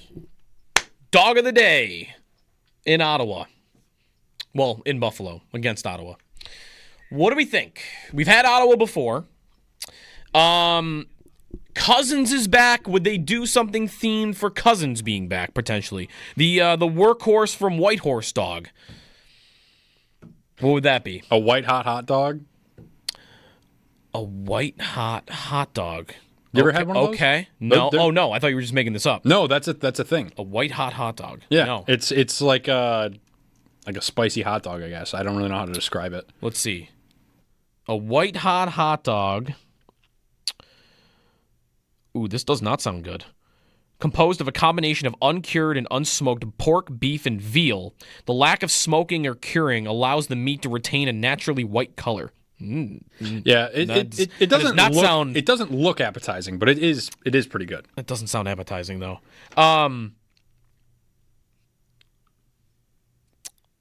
Ottawa, otherwise, the Senators. Definitely, there's a political joke to make here that I'll probably have just not bothered to search for. What's Ottawa known for? Government. The arena being 50 minutes outside the city. They have a canal. They have a really longest ice skating rink in the world, or longest at least. They skate through the canal. Apparently, Ottawa is known for shawarma. Okay. Some people claim that it's the shawarma capital of Canada. They also have reached for legends of the other franchise for the theme. of the Hamburglar. Dog. There it is, Andrew Hammond. Hamburglar. Is he's not known enough though. Andrew Hammond. How many people listening know who I'm talking about? Some will. He actually was in the Sabres organization at one point. But that's not bad. But Daniel Alfredson, Danny Heatley. The problem is the legends of the Senators we hate. Because that's when the Sabres and Senators were rivals. You know? I don't want a hot dog theme for Daniel Alfredson. Screw Daniel Alfredson. Could we see Chris something, Neal. What about something with maple syrup? Yeah, because it is almost maple season. Yeah, I don't know. It's tough. Ottawa doesn't really have. Ottawa's a tougher one. Out. Ottawa is a tougher one. The white hot dog. We'll go with that. I'm gonna need a lot of toppings on that though to cover up the color. Because I'm not. If you're telling me it doesn't look good, I'm gonna want it to look good before I get it. All right, that's it for us today. Me and Nate will be back tomorrow, under a month from the draft. And you've got the Northtown Automotive Extra Point Show coming up next. So stay tuned, and we'll chat tomorrow here on WGR.